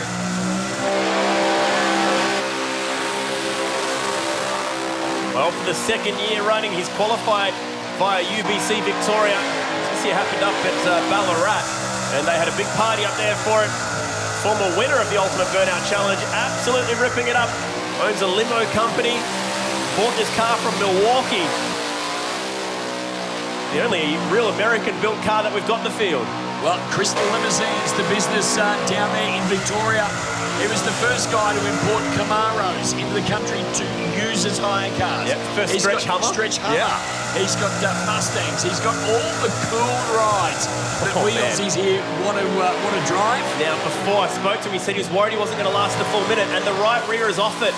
It's come up a bit early. Hopefully the left one will just hang on past the 1 minute mark. He's there. He's there. But did he get the tyres off earlier than that 60 just seconds? Cost himself a couple of points for that one. But either way, huge skid from Killaby, and he's got points to burn because there was nothing else that you could fault with that whole burnout. Man, I tell you what, Jason, he turns 50 this week. Wouldn't it be a huge birthday present to win the Masters? Oh, indeed it would, securing his first spot and time in the Masters if he is able to do that again tomorrow. Summernats 31. Matt James rewrites Burnout history by taking out Burnout Masters places 1 and 2. Listen to this big block VF ute scream its head off. So, the next man to come our way, the second of our West Aussies. Now, this guy is the guy that will be campaigning not one, but 2 vehicles that he has qualified in the finals. What an outstanding effort to not only get 2 cars into the qualifying, but through to the finals of 10 cars. Oh, 100%. You're totally right there, Beatty. This is a big effort from Unwanted, which will be first up, but it's Matt James at the wheel. Holden VF ute. This is 480 cubes, packing 1,400 horsepower. Qualified by Summernats over in the west. Big entry speed. Goes for the second donut and should complete it. Great drive from Matt James there. And you've got to say, both of his vehicles are immaculate in sound.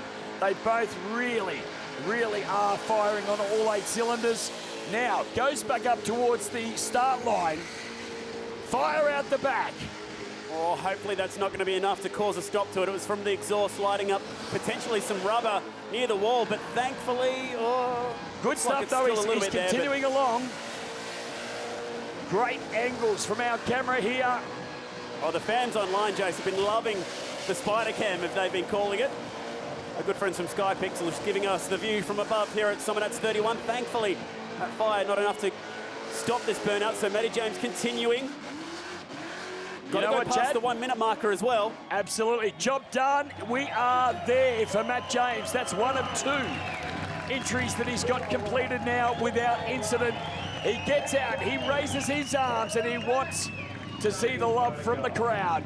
And justifiably so. Matt James, you are more than certainly welcome to take a bow after that effort. Not bad. So 3 and 7, I believe, his positions for today. Next time we see him will be for Compact. Summernats 31. A big thank you to Street Machine, as well as Rare Spares, loyal sponsors of the Summernats, as well as, of course, the local government here in the ACT, who help us supply Australia with the best horsepower party in the world. Let's check out the replay. Really impressed with the tip in here, Jason. Hit it at speed, managed to get the double 360 going, and thankfully got to complete that burnout and get the tyres off it too. Yeah, once again, Matt James just doing everything that he needed to do to get the judges' attention. And man, oh man, if that's what we see from Unwanted, I can only suspect that what he's going to bring to the table with Compact is going to be just as good, if not better. 2 incredibly presented machines, aren't they? Unwanted and Compact. The fact that he even hits the burnout pad in those cars, they're show car quality. 18 Summernats 31 Burnout Masters is Matt James in Unwanted!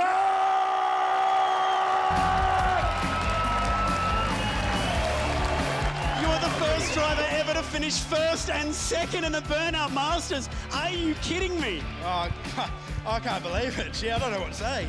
That is remarkable. You know, I come out here, I never have a plan. I did 2 good skids. I drove off, I thought about it, and I couldn't judge which one was better. And we're talking about it. Mid-interview, he's been mobbed. He finishes first and second in the Burnout Masters. Never, ever, ever seen before.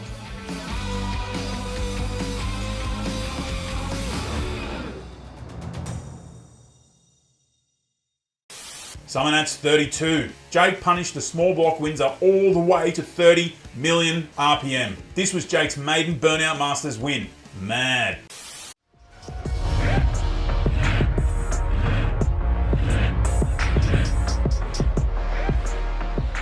Now, we turn our attention to the start line once again with the Prince of Burnouts, as you so gracefully gave him the title, Jake Myers from Mickleham in Victoria. This legendary 1966 Ford Mustang 302 small block Ford with a 671 bond-injected supercharger and hat makes over 1,000 horsepower. Can he follow his dad into the history books today? Strong tip in, instant smoke, tick that box. Well, he's done his apprenticeship over the last couple of years. It's not like he is the new kid on the block any longer. 5th in 2014, a year he beat his dad by 1 spot in the top 10. It's his only appearance in the top 10. He has rewrapped this car, changed the look from red to grey, and is pounding the pad hard. That 302 Windsor is revving its absolute heads off. This is a car that's been there before, in the hands of his dad in the Masters. Now, interesting, looking at the driving skill side of it, we know that Tommy Beltrame was a little more aggressive with the speed side of it. Jake is being a lot more controlled, a lot more meticulous in where car placement is. 1 tyre gone, bang on the 1 minute mark. Couldn't ask for much more than that. 2nd tyre gone. Perfect. He's timed that brilliantly. That's one of the best skids we've seen from Jake Myers. Still only in his young 20s, and that is an all-time skid. Well, as you mentioned, the minimum time is 1 minute. 60 seconds is the minimum. Otherwise, you start to cop some deductions. And Jake timing that to a 1:02. So 62 seconds. Summernats 33. Finally, slick Rick Fuller wins the Burnout Masters trophy. Just watch Rick let loose in his blown injected VF ute full on. This man, he's already been out once in the Burnout Championship with his LS1. Here comes full on Rick Fuller. sitting there a little bit longer than Pagey, building that smoke up. But nice speed as he throws it into the burnout pad, and once again going for the chute. Everyone is doing the one donut and pushing it down that chute. But he is not going all the way. He's going to turn around early. I think some way with the breeze coming back towards the start line, you can really get lost in that smoke very early. Full On is in much nicer voice today. And what I mean by that is that yesterday it was surging. He didn't seem like he had good fuel pressure, but today Full On is on song. There's no doubt about it. And Rick Fuller demonstrating why he wants to be better than number 3 here in 2020. It will be heartbreaking for this man if he records a 3rd place for 4 years in a row. How horizontal were the butterflies on that thing? They are absolutely horizontal. That foot is hard against the firewall. I reckon he's pushing that through the firewall right now. He wants this win so bad. Of course, late model car certainly have power steering on board as well, making things a little bit easier for him in this full-on VF Holden Ute. Now, not much left on those tyres. We can see that the dye is all gone. All he's got to do is finish it off, get out, celebrate, say thank you very much, and get off to get the job done. Yeah, the GM Motorsport LS. How good is that sounding this afternoon, like you say?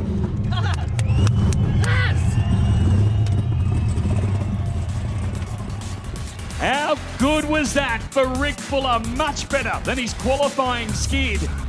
And as I said, of course, hey, it's going to be all about trying for Rick to get above that 3rd place hoodoo spot that he's been succumbed to or awarded for the last 3 years in a row. Bulk smoke, instant smoke, bang, tick the box there beautifully. Tip-in wise, carried very, very good speed down there into the centre.